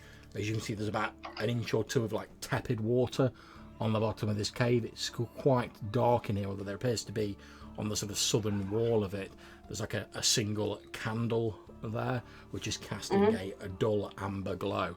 And also in the centre of the room is what appears to be a large puddle of this vibrant, leprous-looking, glowing green water, which appears to be slowly trickling towards where you think the well must be, as though it's sort of like leaking into the well. You can hear the sound of like gurgling water below, like maybe there's like an underground river or stream below this cave. As you drop in, you hit the ground badly, sort of like you feel something like crack in your ribs. And as you look around trying to orientate yourself, you see what appears to be a female dwarf with red hair, wearing chainmail and plate armour, sort of kneeling down, facing away from you towards the back of the cave. You can see the gilded hammers engraved on her armour, which mark the person as a member of the Hammerfall clan, your own clan. Will I recognise her by name? Make me maybe a spout lore roll, so it's a roll plus intelligence. Okay. 4, so no. No, but you do get an XP. I'm obviously not very sociable. Okay, now it's perhaps more due to the fact you can't see her face because she's facing away from you. But sort of, in the dim light of the sort of like the distance you are, because you're at like the other end of the cave, you can't quite make out who it is. You can just see the sort of hammers glinting in this leprous green light of this pool of glowing green water that's in the centre of the cave. The water looks extremely murky, like there's dirt and grime that's been disturbed at the bottom. You can't like see to the bottom of this pool. Okay, I'm going to clamber up to my feet, and as I do so, I'm going to cast light on my hammer. Yeah, no problem. I'm going to give it a slightly orange glow, because I'm allowed to choose the colour, which is quite cool. Yeah, that's absolutely fine. You cast this glow on your hammer. and the cave is thrown into more sort of starker relief. You can see this leprous green pool, as I've described, sort of slowly leaking and seeping into the well's water supply. There appears to be some sort of a large dark mass at the bottom of the pool. Like I say, the water's quite sort of murky and disturbed, so you can't really see what it is. It's just like a large shadow at the bottom of this deep pool of this corrupted water. Okay, I'm going to jump quickly to the guys up top. You see this light flicker in the cave below you as you're sort of looking down the hole. I thought Milo was doing a Spider-Man thing or something. He is. Well, I'm going to be looking for rope in any case, because I want to go down there. So I'll be fishing through my backpack, getting out some rope, maybe looking for something to secure it to, perhaps the fireplace. Yeah, easily. You can easily secure it to the stone fireplace. That's not a problem. Okay, and then chuck it down the hole. Okay, you start throwing the rope down the hole. Milo, in your spider form, you're climbing down into this cave. You can see it very much as I've described. You watch as Dirk chants and casts this light spell, this golden light emanating from his weapon.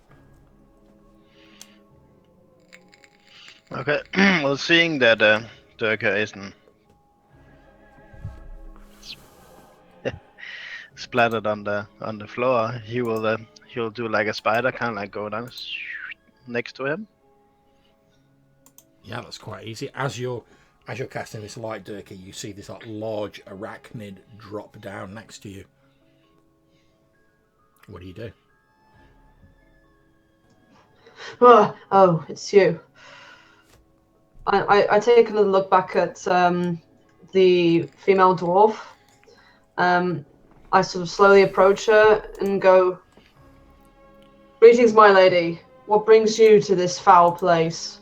Okay, as you say this and you start stepping forward and you make your exclamation about the spider, you see the dwarf stand up. There's a clanking of the armour, and the dwarf turns around to reveal what must have once been a very beautiful face. She has like a long red beard, long red hair. However, as she turns around, you can see like these glowing green veins threaded through her quite pale skin. As she turns around, in quite a hollow, echoing voice, the dwarf says, "It told me someone might come, but you won't stop Lord Gallen rising again." Who is this Lord Gallen you speak of? Have you drunk from that pool? The dwarf steps forward, sort of drawing a hammer from her belt, and says, "I have been baptized in the true way of things." There is no true way of things in Kavresh. You are blaspheming. The dwarf sort of throws back a head and laughs and says, "Your Kavresh is nothing. A true power is rising in this land. Lord Gallen will lead us back to glory."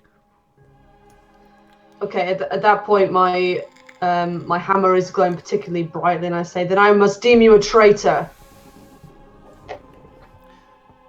Deem me what you will, follower of the false god. But I think perhaps Farmer Jones has completed his own baptism by now. And as she says this, the water in this pool erupts in front of you, and this like huge, like muscular ogre-like figure with these bright green veins like rises up out of the water, spraying this foul green water everywhere.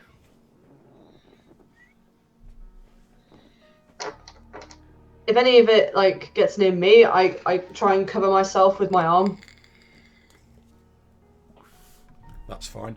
Okay, Sanya and Glog, you're up at the top. You've heard these voices talking. You can't really make out what they're saying, but you've definitely heard this. Who the hell is he talking to?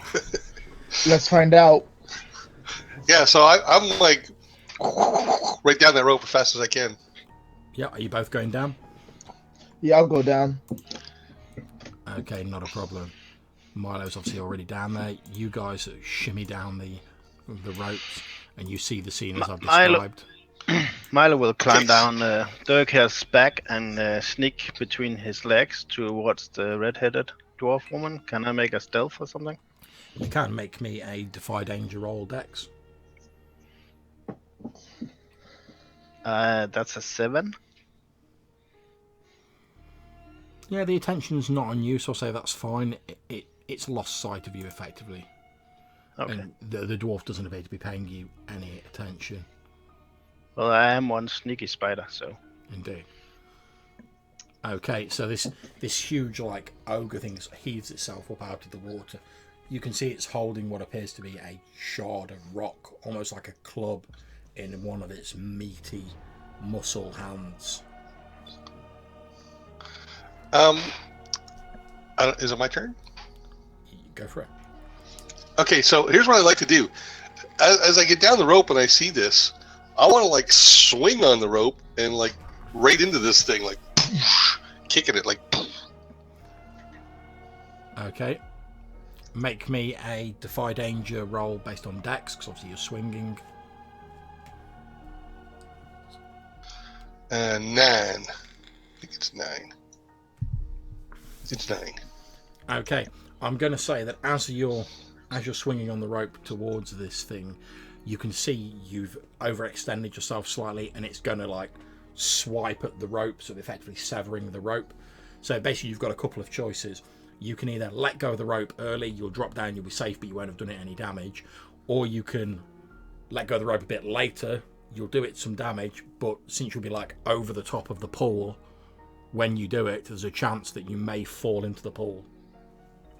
Yeah, I'm going to go for the former in this case. I don't care about the damage, but I don't want the bad position.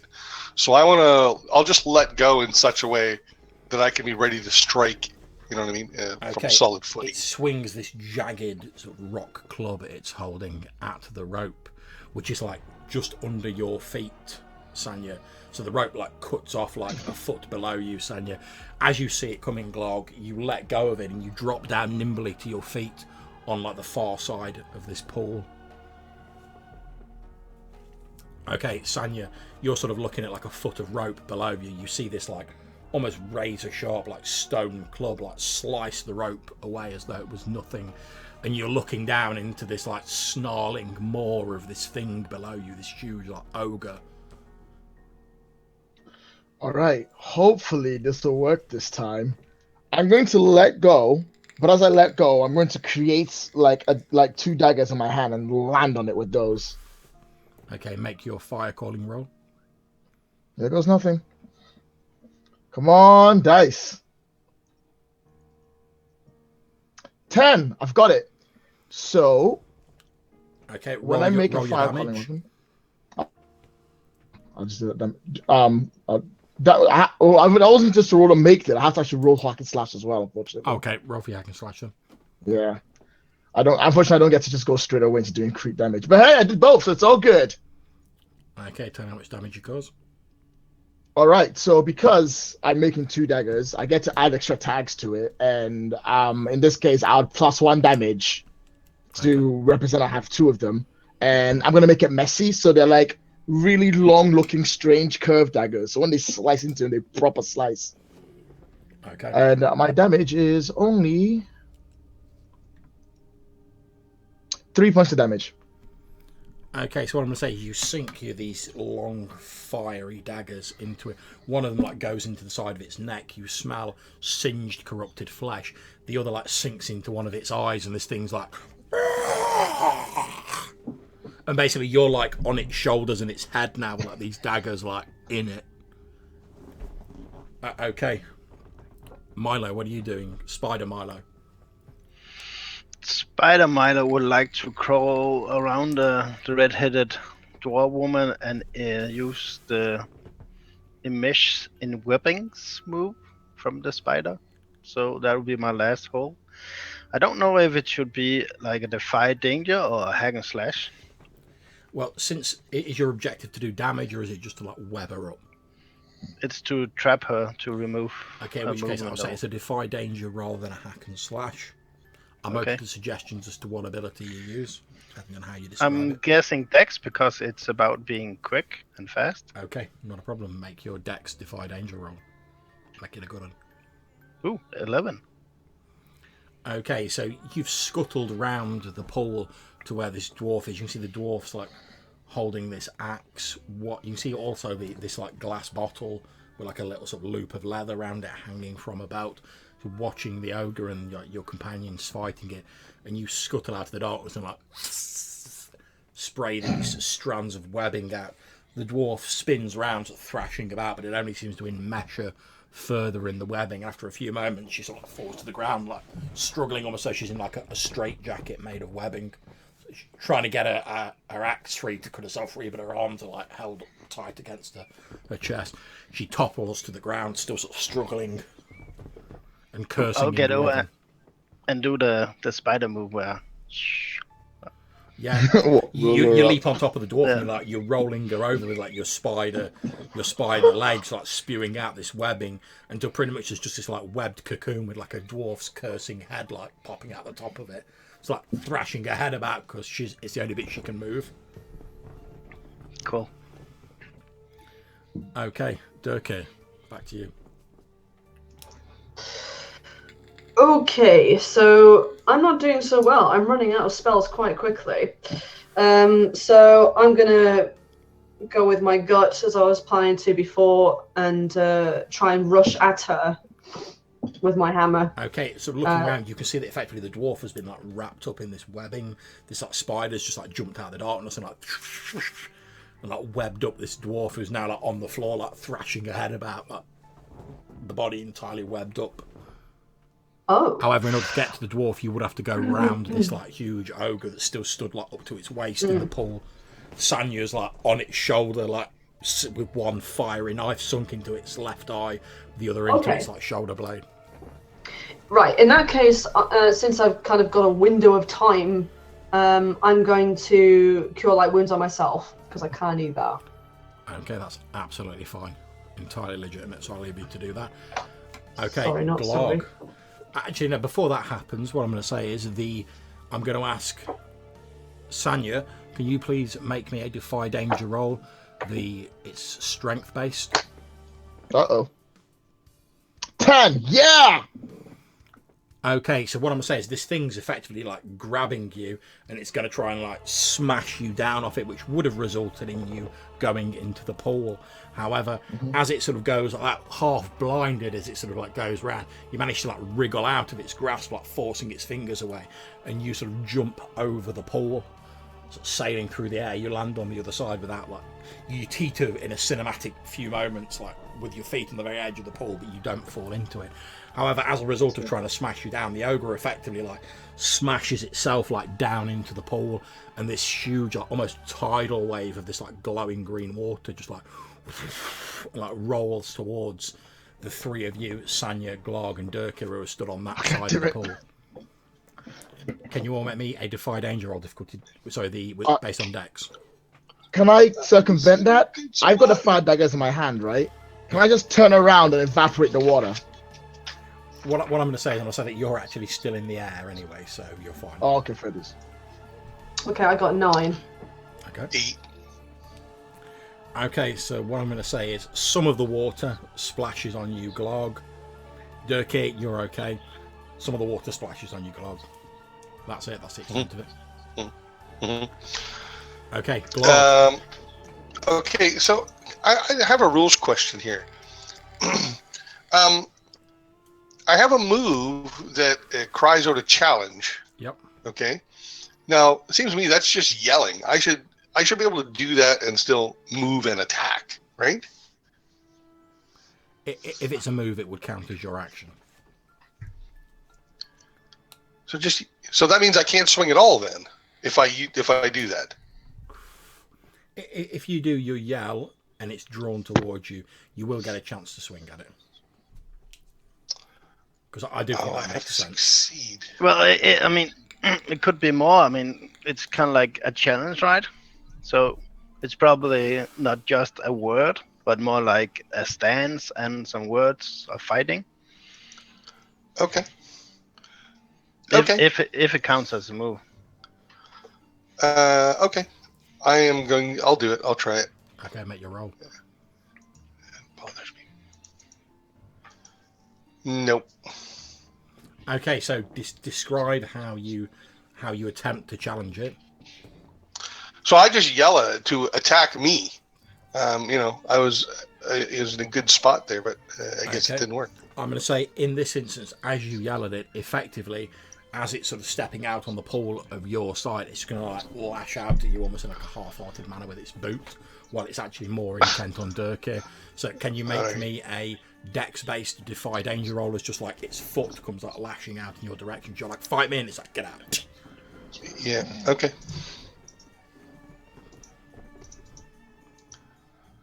No. Okay, mark an XP.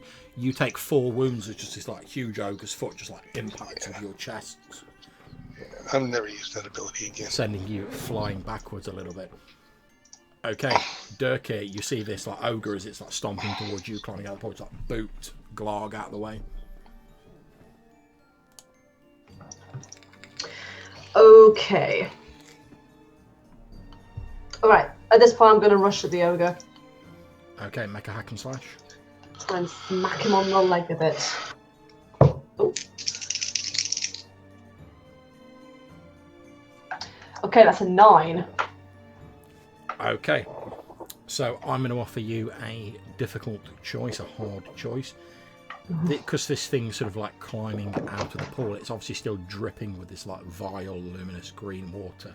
If you're going to get in close enough to do it damage, you're probably going to get some of this water on yourself.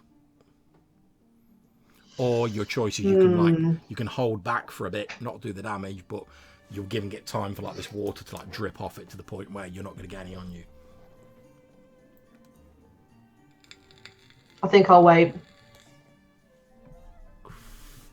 Okay, so you wait for a few moments while this water drips off it. Okay, Milo, you've got this dwarf webbed up. What are you doing? And there's a pond of water between him and the ogre, right? Correct. And Sanya is on his side of the... No, Sanya is on the other side. Everyone apart from you is on the other side of the pool.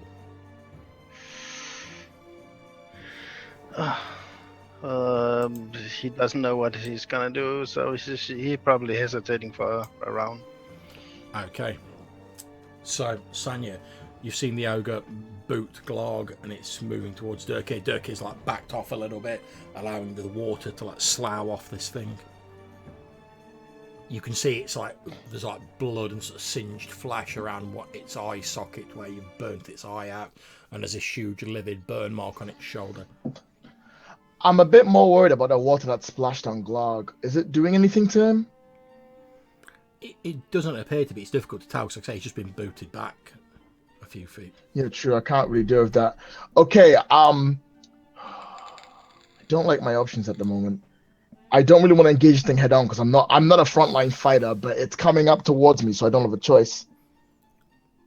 So what I'm gonna do with my daggers is that I can I'm gonna make I made a +1 and now I can't do that either. I'm just gonna have to engage it. Fuck it, let's go. Fuck it, let's take it. Hack and slash. 6, 7, 8. Okay, so I'm going to say that if you do your damage, you're also going to take some damage from that creature because you'll become like its focus of attention. Because obviously it knows you're the guy who burnt its eye out. I'll take it. I'm going to rush towards it. I've got my 2 daggers up. I'm going to try and engage it close and try and sink it into something. Okay, roll your damage. Before it smacks me away. 5, 6. Okay, you take 3 wounds of damage as it sort of flails around wildly with his sharpened stone club, and it catches you sort of on the shoulder, but it's not a deep wound, it's just a glancing wound. It's just like, because it can't really see you because you're approaching from its blind side. Nice. Okay, it's moving towards Durkee. Glarg, it's basically going like straight past you. Like say you're also on its blind side. Yeah, I'll swing at it. Go for the hack and slash. 11. Okay, roll your damage. And 10. So I don't know. Does it bleed? Does water come out of it? I will tell you that is enough to finish off this ogre creature, Glog. So I'm going to turn it over to you to cinematically describe how you dispatch it. Okay, so I'm like right on the edge of the shoreline, and it goes stomping past me. I'm going to swing my axe parallel to the water and go right through its leg, and it just kind of topples and then disperses. Indeed, and that's what happens. You slice the ogre's legs off at the knees, basically. It looks downwards, a look of like dumb disbelief on its face. Then its own weight pulls it over backwards. Its body falls into the pool of water, again sending another tidal wave out, but this time sort of rippling away from you guys to the opposite side of the pool, where you are, unfortunately, Milo. Can you please make me a Defy Danger roll, Dex, please, Milo? I can. Shape of a kangaroo. It is a 9, so it's a very limble and fast spider. Okay, so basically you like spring off this webbed dwarf. The water just washes over the dwarf, and you sort of like jump onto one of the rocky outcroppings at the back of the wall, and the water sort of laps below you before settling back down. You can see the body of the ogre, its eyes slowly dimming as it realizes that it's already dead, and its body's like floating in the water. Okay. If the water takes the cocoon with it back, it washes the cocoon against the back wall of the cave, basically. Okay. The dwarf still appears to be like webbed up. As the water goes back down, the dwarf's like coughing and spluttering, trying to like curse, but it's like... Okay. The spider will jump down and make a little roll and shake off its spider form and revert to halfling. Okay, we're effectively like out of combat now, guys. So I'm gonna rush to Glog and like basically just turn him around, see where the water splashed on him, see if anything's happening to him at the moment. I only got a little bit on my legs, as far as I know. I didn't get drenched in it. Yeah, he's got a few splatters on his legs, but he seems to be okay. Can you make me a Defy Danger roll based on Constitution, Glog?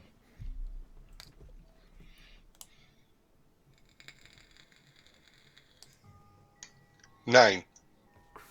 He looks fine. I take a deep breath, like, I guess there's always effect.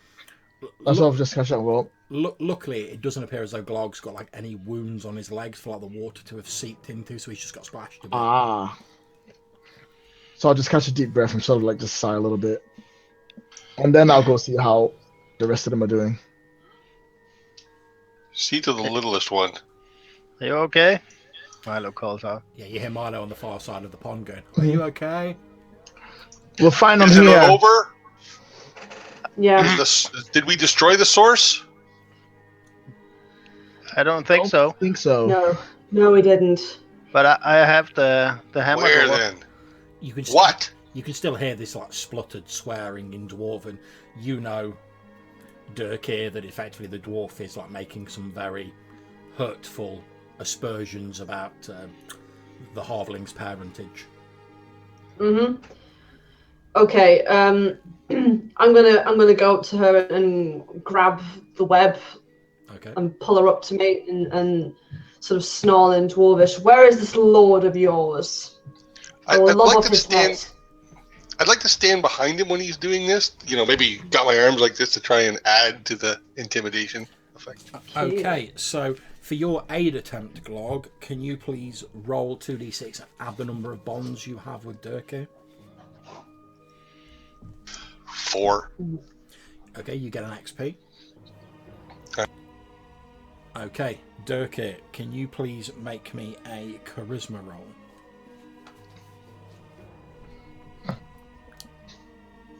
My charisma is so terrible.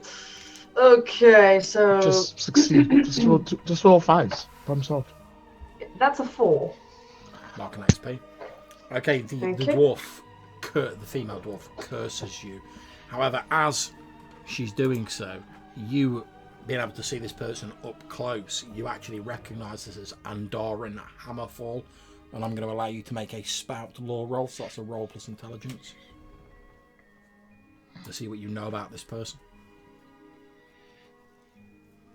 Okay, that's a 7. Okay, tell me one fact you know to be true about Andoran Hammerfall. Okay. I'll say that she's got a little bit of a bad reputation already with the clan, in that she has never really been completely faithful to Kavresh, and was secretly found out worshipping another god. Nice. Okay, so Andoran swears at you in Dwarfish and just continues like emitting this stream of curses, but doesn't respond to your question. She's still choking slightly, like coughing up bits of this like water. Although none of it goes on you. I'm going to use a different method of intimidation. I'm just going to pick her up, literally off the ground, and slam her against the wall. Tell him what he wants to know. I'm going to take out my dagger and hold it against her throat meaningfully. Okay. I thought you were going Hulk style. The dwarf curses again. That's next. And then Andoran says, "You will all fall when Lord Gallen rises."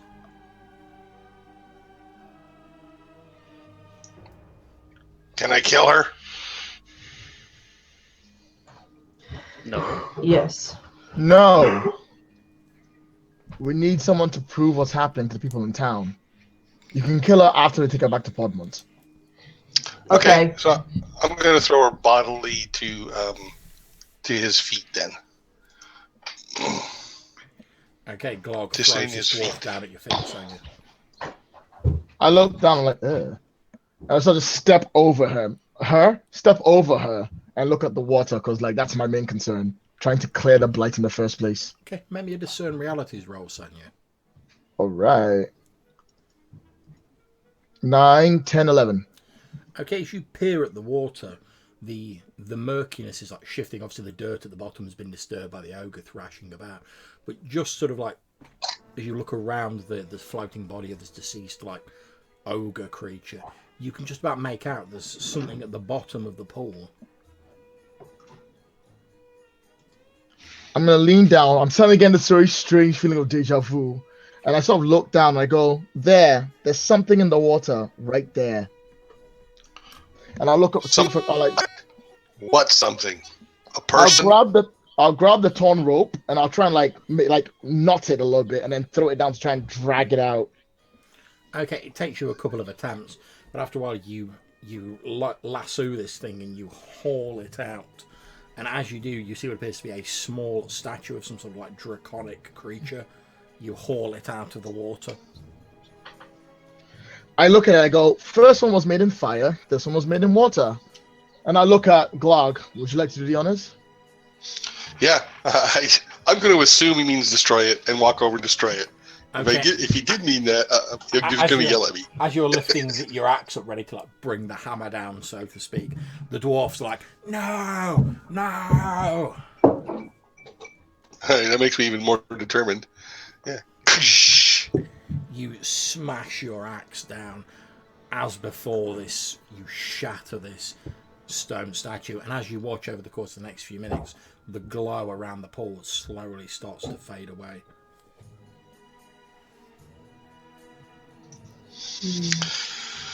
What of Lord Gallen now? The dwarf spits at you and says, "You will not stop the rise of Lord Gallen.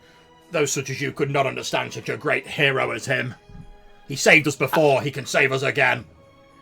Before. Save your words for town, I say. And I'm going to lean down and like punch her in the face and knock her out. Yeah, I'm going to bind her feet with the rope and then drag her like a sack.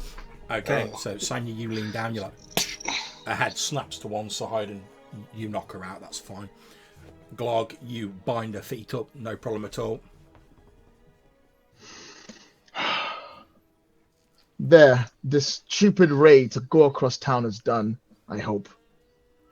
Let's go back to town. But what about? I mean, you think she was one of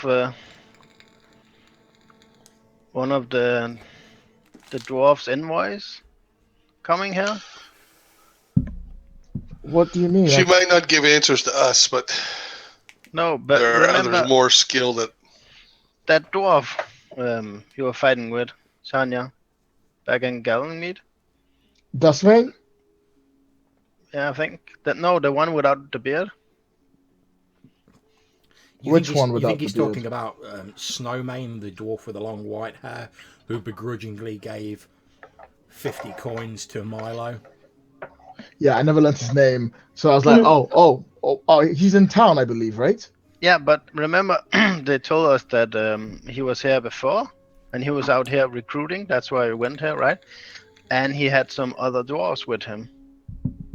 So maybe you think she's one of his people, and maybe if she's one of his people, then he might be one of her people, like one of those. I don't know. that's a very interesting point. Let's take her to Pondmount, and then we'll take her to Gallenmead. Because Yes. if you are going to worship Galen, where else to do it than the actual town that's named after him, right? And we need to cross the World Mountains anyway. Wait, Pondmount first. Talk while we Pondmount walk. first. Go. Okay, so Right, whilst you're having this someone please help me. conversation, the glow on the water has faded entirely, and after a few moments, it now looks like normal water again. Okay, I would like to discern realities. Go for it. That is a 9. Okay, ask me one question from the list. It's not really on the list, but It's can fine. he discern? We've got. Can he discern? Can he discern if the little draconic statues disrupt the flow of the ley lines?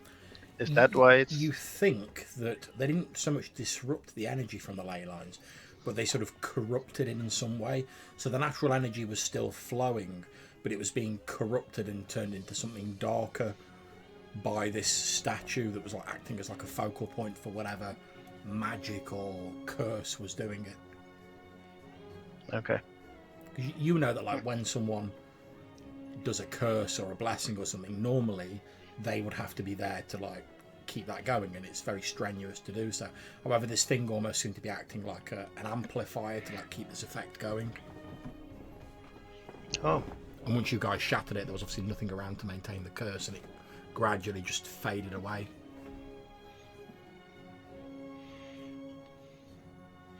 Okay. Well, he'll sit down and he'll pick up one of the little pieces of the statue and touch some of the mud and kind of looks over and washes his hands in the water. Yeah, you wash your hands in the pool. It's beautiful, clean water. There must be like an underground river nearby that it's sort of bubbling up from that. It seems clean and nice. However, as you're doing this, I'm assuming you've realised already that this corruption, this corrupt water was obviously flowing into the well and this underground river, which is presumably why it was affecting the whole town, because most places in the town, most wells must get their water from this same source. Yeah. It's a good place for poisoning. Come along, little one. Those in Pondmount will want to hear of this. I'm gonna look around and go, I really hope there's a second entrance here. That rope was cut quite high. Well, can we see? I'm assuming that this was there was a cave entrance here along the water, and that's how the dwarf cut it here. There is like a sort of passage that seems to like head up to the well, and there's like a hole in the actual like shaft of the well that it emerges into. So you'd have to like climb up the well shaft effectively. But it's stone, so it wouldn't be too much of a problem. It'd take a little while, but. All right, so I'm going to take a section of rope and tie it around my waist, and then I'm going to climb first. And if anyone wants to or is slipping or anything, they can grab the rope. Okay, that's absolutely fine. It takes you all a few minutes, but eventually you emerge out of the top of this well. You emerge into like foliage and branches, because that's where like the tree thing fell. But you sort of like dig your way out through the branches, and after a short while, you're all standing in the sunlight by this farmstead. Obviously missing its roof, fire scorched, huge tree fallen by the side of it. So Glark's proud. Yes. Truly a tale worthy of fame. Let us get back to town. A tale will be worthy Aye. once we find the causes of these statues. But I'll take your sense of achievement to be good. So that's what we do. Must be some ancient magic, right? Coming from maybe the elves. I care not. I just want it gone. And you all start making your way back to the town of Pondmount. As you arrive there on the sort of outer walls of the town, you can see there's the same guards that you met previously stood on the gate. They recognise you as you approach.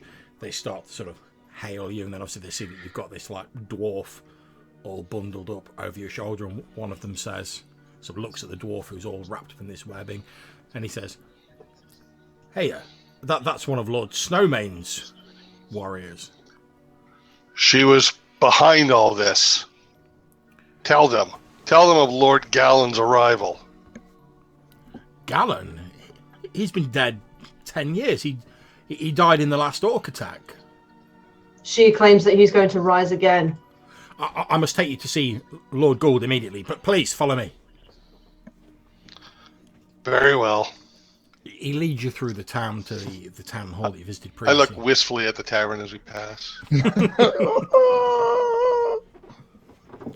You get to this sort of like roundhouse. Let's say Glog still glancing over his shoulder wistfully at the tavern. The soldier, the guard, hammers on the door, and he's like, "Open up! Open up!" The door opens. There's another warrior there. He says, "Go and fetch Lord Gould. These people have discovered the cause of the blight." At which point the other guard, who looked quite annoyed when he opened the door, he's like, "Oh yeah, yes, of course, right away." Heads inside, gets Lord Gould, who comes out. He's wearing like his plush, very nice looking merchant's robe. He's got a couple of furs on him. He looks a bit sleepy, like he's just sort of woke up, or he's maybe not slept very well in the last couple of days. He opens up the door, and he looks both surprised and pleased to see you all.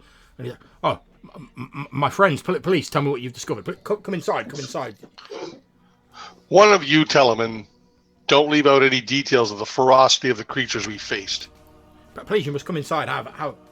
There is food, drink. You are welcome." Oh yeah, I'm going for that. I'm going to the town. No interest in talking now. As you head inside, you can see there's like a large sort of table set out, just got like cheeses, breads, meat, etc. It looks as though like Lord Gallen was sat down to like a fairly hearty meal. He's quite sort of rotund around the midriff. He obviously like lives the high life, leaning Pondmount. He gestures to the seats and sits down himself, leaning on his hands on the table. But he raises a hand and like points it to the dwarf that I presume you're carrying, Sonia. Yeah, we dragged him along, didn't we? So I guess we'll just bring her up, and then chop and put her in the chair while she's still in the cocoon. Says, "Please, my friends, eat and drink your fill, but please tell me what you've discovered." I'm chewing. Yeah. As soon as he says that, eat and drink your fill, Glog's like, "Don't have to tell me twice." Yeah, I'll also start gnawing at a chicken leg. Okay, there was some out at the old Jones place. Yes, well, I told you I thought that's where the blight had started. It all started after Lord Snowman was there. Yeah, it appears that this one, and he points at the red-headed dwarf in wrapped in cocoon. She placed an cursed object, which kind of like enhances the negative curse, the negative ritual they use to take the land. From the way he's looking at you, Milo, you think the only word he understood in what you just said was curse. He's obviously not mystically inclined, but when you say curse, he nods. Obviously, he knows what that word means. Okay, if there's like an underground river running throughout lands that brings good water. Yes, that's right. Most of our wells tap into it, and the water for our crops, our people, etc. Yes, she pissed in that water. Pissed? Well, in a metaphysical way. She tainted the water at the source. Is what my friend I see. Yeah. I'm sorry, my small friend. I'm not familiar with your your rustic expressions. I mean, no offence by it, but please continue. And that taint made the wildlife go bad. It tainted the animals. It tainted the trees. It tainted the crops. It tainted the flowers. Yeah. And when those tainted food sources got into humans, they too got tainted. But how? I mean, where did this curse, this taint, where did it originally come from? It originally came from a place beyond the Worldspine Mountains in an ancient elven place where they did some foul necromantic ritual that unleashed this plague. He sort of laughs a bit like. Everyone knows that there's nothing in the Orklands. That's why they also call it the Desolation. There's nothing there. There's no cities. It's just orcs and ogres and all manner of foul creatures. Anyone knows that. Now, it might be in the past. I'm not really sure. I think it might be in the past, but at the same time, it resonates in the present. Lord Gould looks over in your direction, Sanya, and he's got this like look on in his eyes where he's like, I don't know what the hell your friend's talking about. Help me out. I have the sleeves up. Talk about the creatures we fought. I look forward. I lean forward and I go, someone was poisoning the land. They were using statues to do it. She's one of them. She's doing it for some fanatical, stupid reason. We're going to go back to Lord Dustfade and find out why. He breathes out a sort of sigh of relief and he gives you this look where he's like, thank you. And I roll my eyes and I go back to sitting back to where I was before. He then says, well, if this dwarf is responsible, then I'll have her head. But maybe before you have her head, we should, talk to her. Unfortunately, we have to find the rest of them. A cult doesn't work alone. And if she came from Gallon Meats, there might be more back there. It's best we speak to her, maybe take her back there for actual punishment. If what you say is true, is it safe to take a person such as this with necromantic ability that you say? Is it safe to take them to Gallon Meat?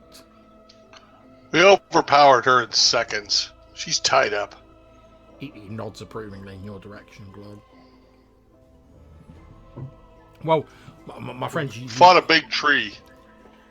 You've done us a great service, and he goes. At which point, one of his guards steps forward. And he leans and whispers something to the guard. The guard says, "Yes, right away, my lord," and disappears into a side room. So what is it you propose, my friends? What can I do to help you? You've done us such a great service here. I sort of look at the rest, see what they want to say. Tell the people. Tell them the food is safe, the water is safe again, and tell them that we did it. He leans over to you, Glog, and he says, "Yes, by this time tomorrow, my heralds will be singing word of your deeds throughout the streets of Pondmount and beyond. Oh. Your names will ring from the halls of Pondmount and will be a blessing to all those who hear them." That's Clark with 2 G's. Maybe we could get a bath, and Milo kind of looks at what remains of his clothing. You only took one last week. As you're saying this, the guard who left earlier comes back and he's carrying a small wooden chest, and he puts it down on the table. Lord Gould spins it around so it's facing yourselves, and he opens at the top, and you can see that it's piled with coins. He pushes it across the table so it's in front of you guys, and he says, a small, we're not a rich town, but here is a small token of my appreciation for all you've done here. Thank you. Good. I just slide it a little closer to my plate, keep eating. Yeah, Glog slides it over with a chicken wing, good. he's got a chicken wing between each finger. He's he's loving life. Okay, so Lord Gould, is there anything aside from singing your praises, which I shall doubtless do as I've said? Is there anything more I can do to help? After all, you've done so much, whereas I was able to to accomplish so little with my own men. Of course, if you wish a bath, small one, there are public baths in Pondmount. You are more than welcome to make use of them. Okay, Milo nuts. I'll go keep this one prisoner for us till we come together in the morning. I say we set off back to Gallowmeet in the morning. What say the rest of you? Yes, not too early. Do you wish me to have some of my people attempt to speak with this prisoner? Yes, if you've got a torturer, that might do. However, she is a capable necromancer? I go with a slightly shrug. Her words could be poison. Be very careful as to who you give her to and how many guards are around her. Do not let her out of your sight. Do not have any moment where she's weakened. We don't know what she's capable of. Of course, she will be placed under the heaviest of guards and watched at all times. And I'll nod. And underneath all this webbing, she still have her, Equipment? stuff. Is there anything I need to be worried about? Asks Lord Gould. I would think so. She used to be a member of my clan. What? And Lord Gould pretty much says what at the same time as him and Sanya both turn their heads to look at you. Huh? She has not always been faithful to Kavrash, even before this. She was found worshipping another god and was quite heavily disciplined for it. She told me about the rise of this necromancer, but also that she had been baptized by him. Hence the taint all over her. She says that Kavrash is worth nothing, and this lord of hers will save her and everyone as he has done before. Lord Gould's brow freezing concentration. He says, "And you say this is Lord Gallen?" Yes, Lord Gallen. Lord Gallen was no sorcerer or necromancer. He was the previous ruler of Gallonmeet. He was a warrior, a damn fine one. He led the last battle when the orcs came through the Orcs Blood Pass 10 years ago. He gave his life to prevent them from getting through the pass. There's a cairn built to him at the far side of the pass. Ask her. She speaks of little else. Where is this cairn built? It's halfway through the Orcs Blood Pass. It's where Gallen made his stand against the orcs and where he was brutally cut down by those damn savages. I says I lean back. And if you go past Gallonmeet towards the Orcs Pass, you'd see it there, right? Yes, it's about 8-9 days to travel through the pass. If you go about halfway down, you'd see the cairn. It's defended by guards from Gallonmeet. They also have an early warning beacon there in case the orcs ever try coming down through the pass again. Even though orcs don't exist anymore. What do you mean orcs don't exist anymore, he says. Of course they exist. I thought you said orcs haven't been seen around. They've not been seen around orcs here. For 10 years? No, that's why we've got Gallonmeet there. They stop them from getting through the passes and travelling over the Worldspine Mountains, a treacherous journey. No, Orcs Blood Pass is the only safe way through the mountains. That's why it's so heavily guarded on this side. Is she still in the room, right? And she's still conscious. She's still knocked out, yeah. Glarg gave her a pretty good slug around the chops. Right. Maybe you should ask her what happened there. Are you sure that's wise? You said that your friend said that our very words may be poisonous. Yes, we want to try and resist any kind of interrogation to do what we're not ready for. I don't like the idea of fanatics. I say, just looking at Dirk here. Lord Gould says, if you wish, whilst you're all here, I will wake her and we can question her. I would feel more confident with the four of you here. You've already proven yourself against this creature. And he gestures at the webbed up dwarf. Okay. Right. Let's do it.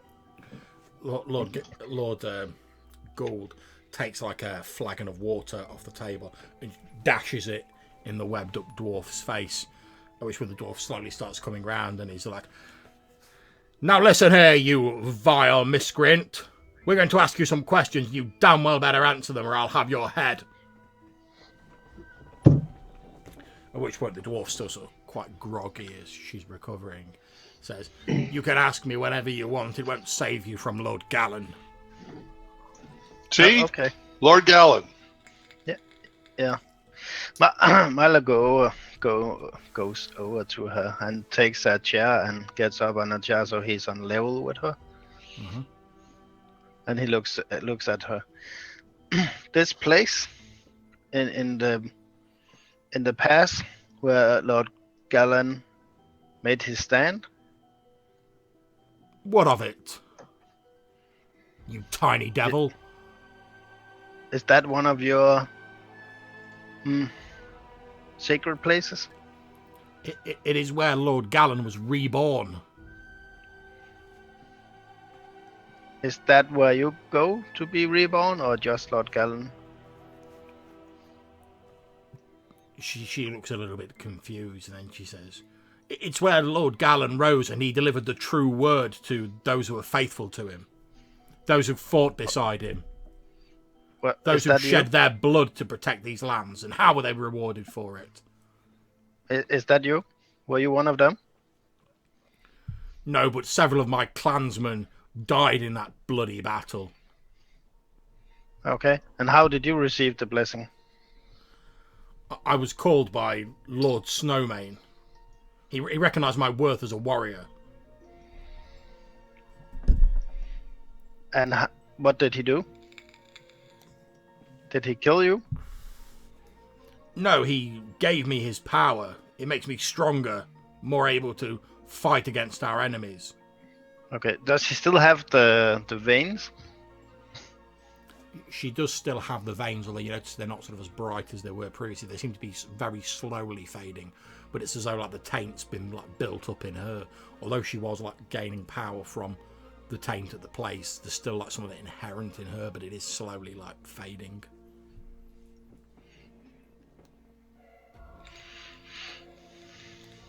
So, why are you not transforming into an orc then? Ha! That is only for those weak fools whose bodies cannot take the blessing. We children of stone are made of sterner stuff. So, dwarves can resist, but humans cannot? Humans are weak, they transform into monsters, whereas we become more like the stone as time passes, as we should be, rather than these weak creatures of flesh. And she like shoots a daggerful look towards Dirkir as she says this.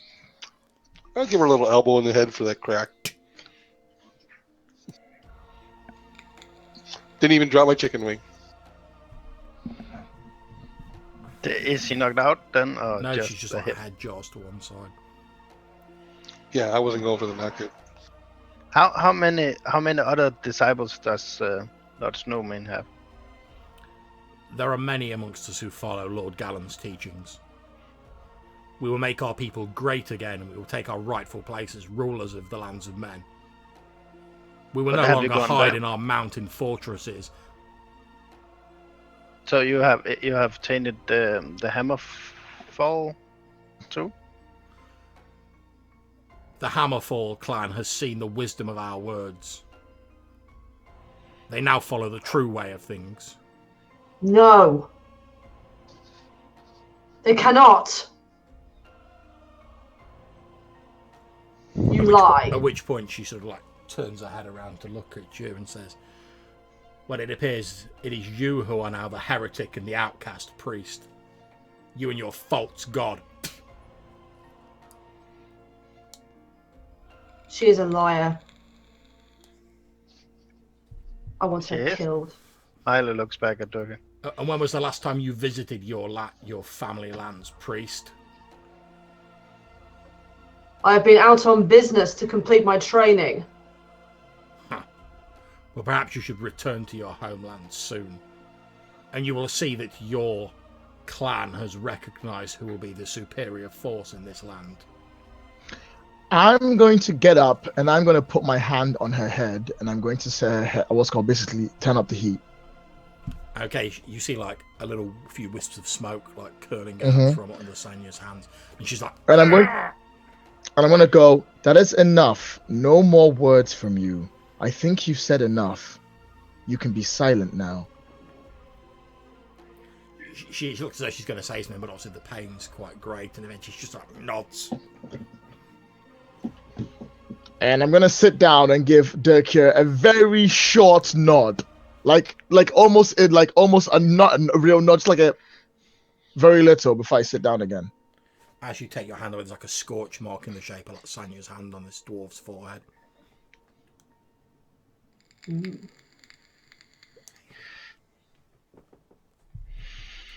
But we could take her back to Gallenmead as a witness.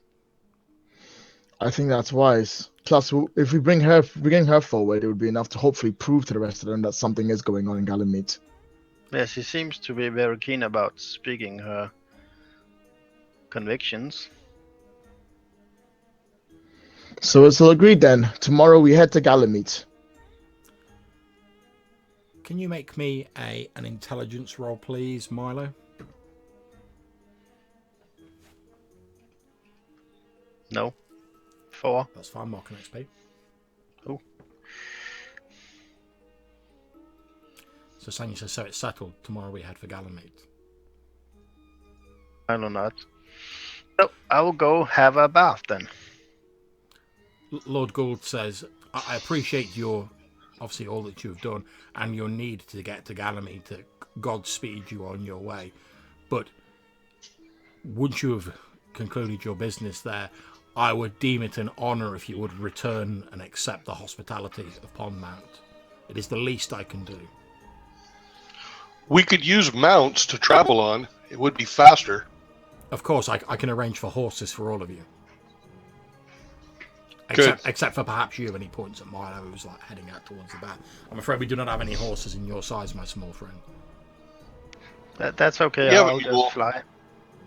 You say, "Oh, that's okay. I'll fly," and he's like, "Mm-hmm."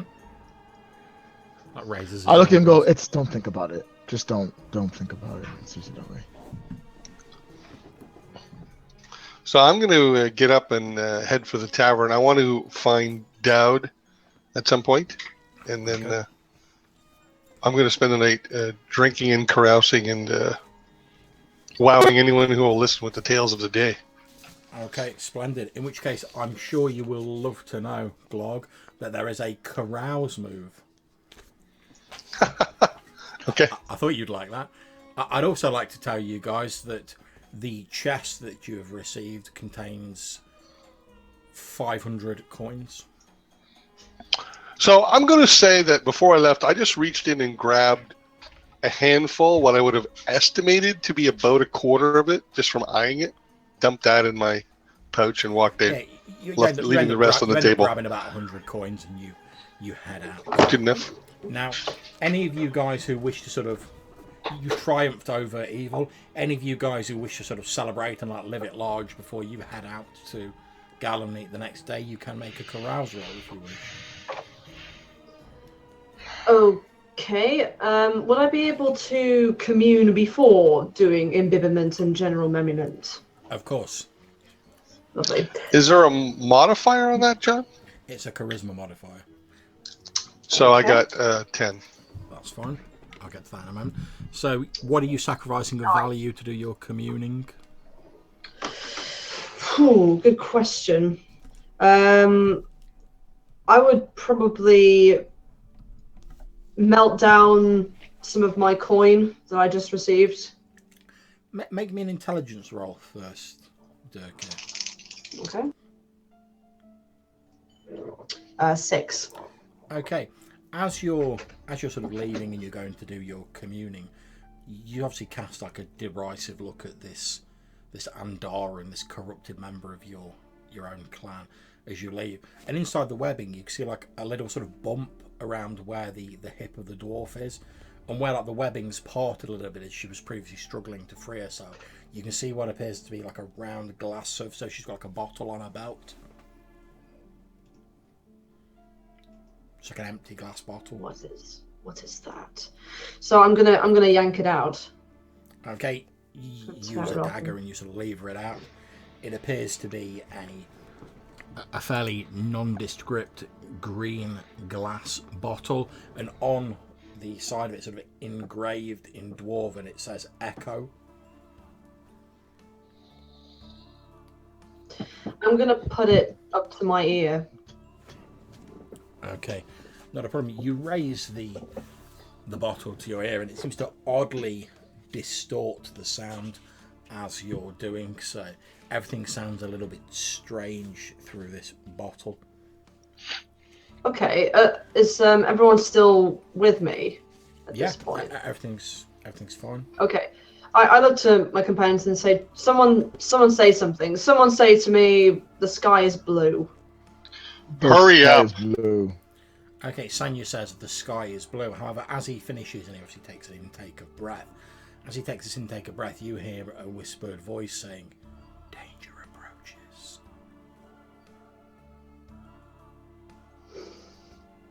This thing is cursed.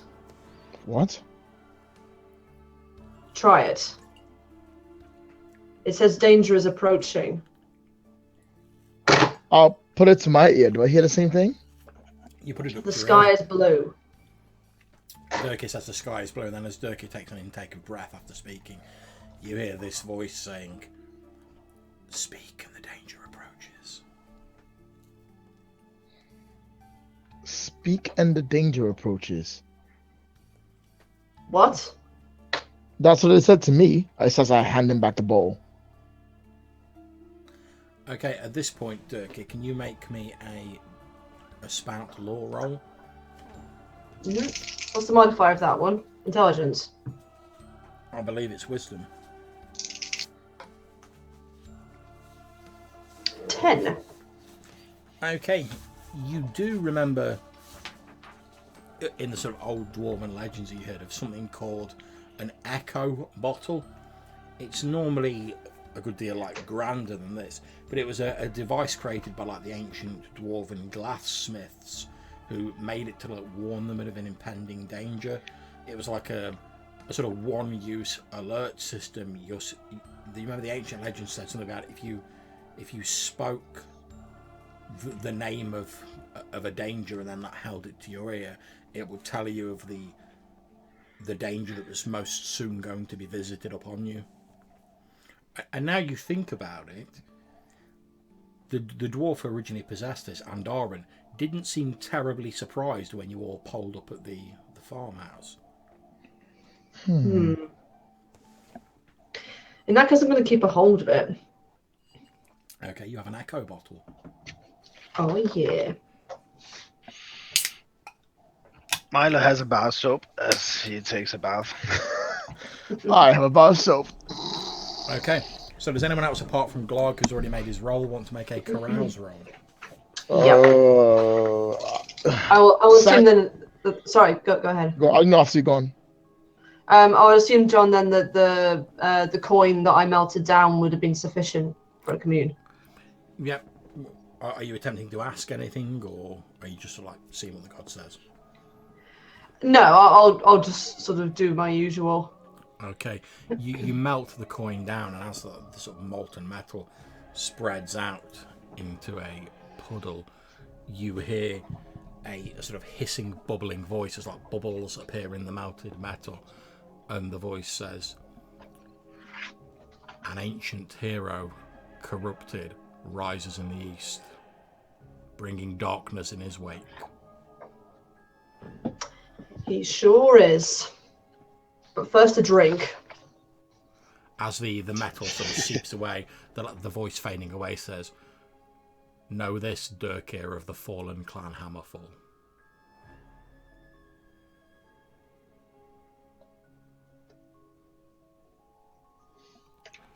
And then the metal just seeps away and dissipates. He's got your phone number. But I didn't hear anything. I just heard you say, no, this Dirkia Hammerfall. That was a sort of afterword to the ancient evil. That was the tag to the previous statement. Oh, I see. I thought you were going to then say something else. Okay, just dramatic pause. Fair enough.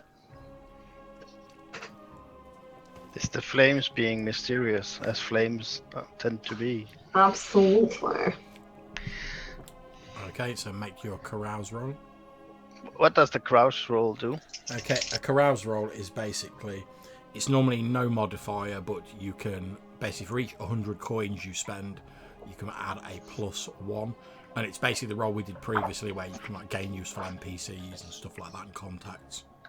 Okay. You make friends and influencing people. Okay, so with an 8, you can choose one of the following from this list. You can befriend a useful NPC, you hear rumours of an opportunity, you gain useful information, or you are not entangled, ensorcelled, or tricked. Which of those would you like? I would like to gain some useful information.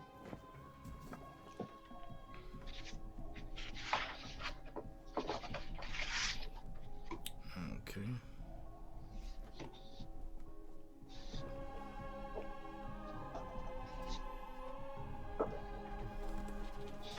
Okay, does anyone else want to make that roll?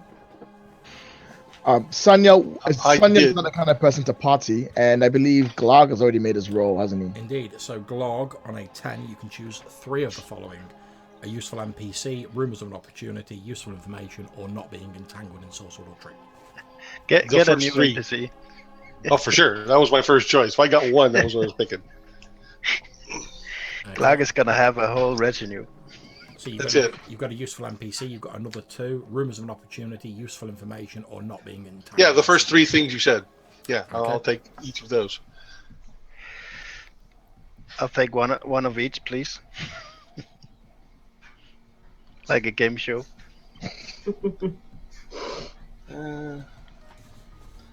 Okay, and as you guys all start settling in, having your baths, exploring the local surroundings, partying like it's 10.99, etc. That is where we're going to draw a close to this session. I'll give you your useful information, NPCs, etc. at the start of the next session, so we'll give you a bit of time to think about it. Yeah, before we go, Milo's gonna do Milo. So he's gonna, after his bath, he's gonna shape into the raven again, and he's gonna fly really high, and as he's flying and catching the winds, he's gonna be communication of whispers, which is basically he gets a vision of significance to you, your allies, and the spirits around you. I believe you don't have to make a roll for that, is that correct? Yeah, it's a wisdom roll. Okay, go for it. So, and I fail, so on a miss, the vision is upsetting, frightening, and traumatizing. Okay, mark an XP I for have that. -1 forward. That means I have -1 on everything, right? Yeah. Yeah, I'll make a note of that. So as you're sort of soaring, feeling the wind rustling through your feathers, and you concentrate on a vision, you see the faraway Orc's Blood Pass. You must be watching a battle taking place many years ago. You see ranks of humans and dwarves, all wearing similar looking armour, fighting a marauding horde of orcs in this wide pass.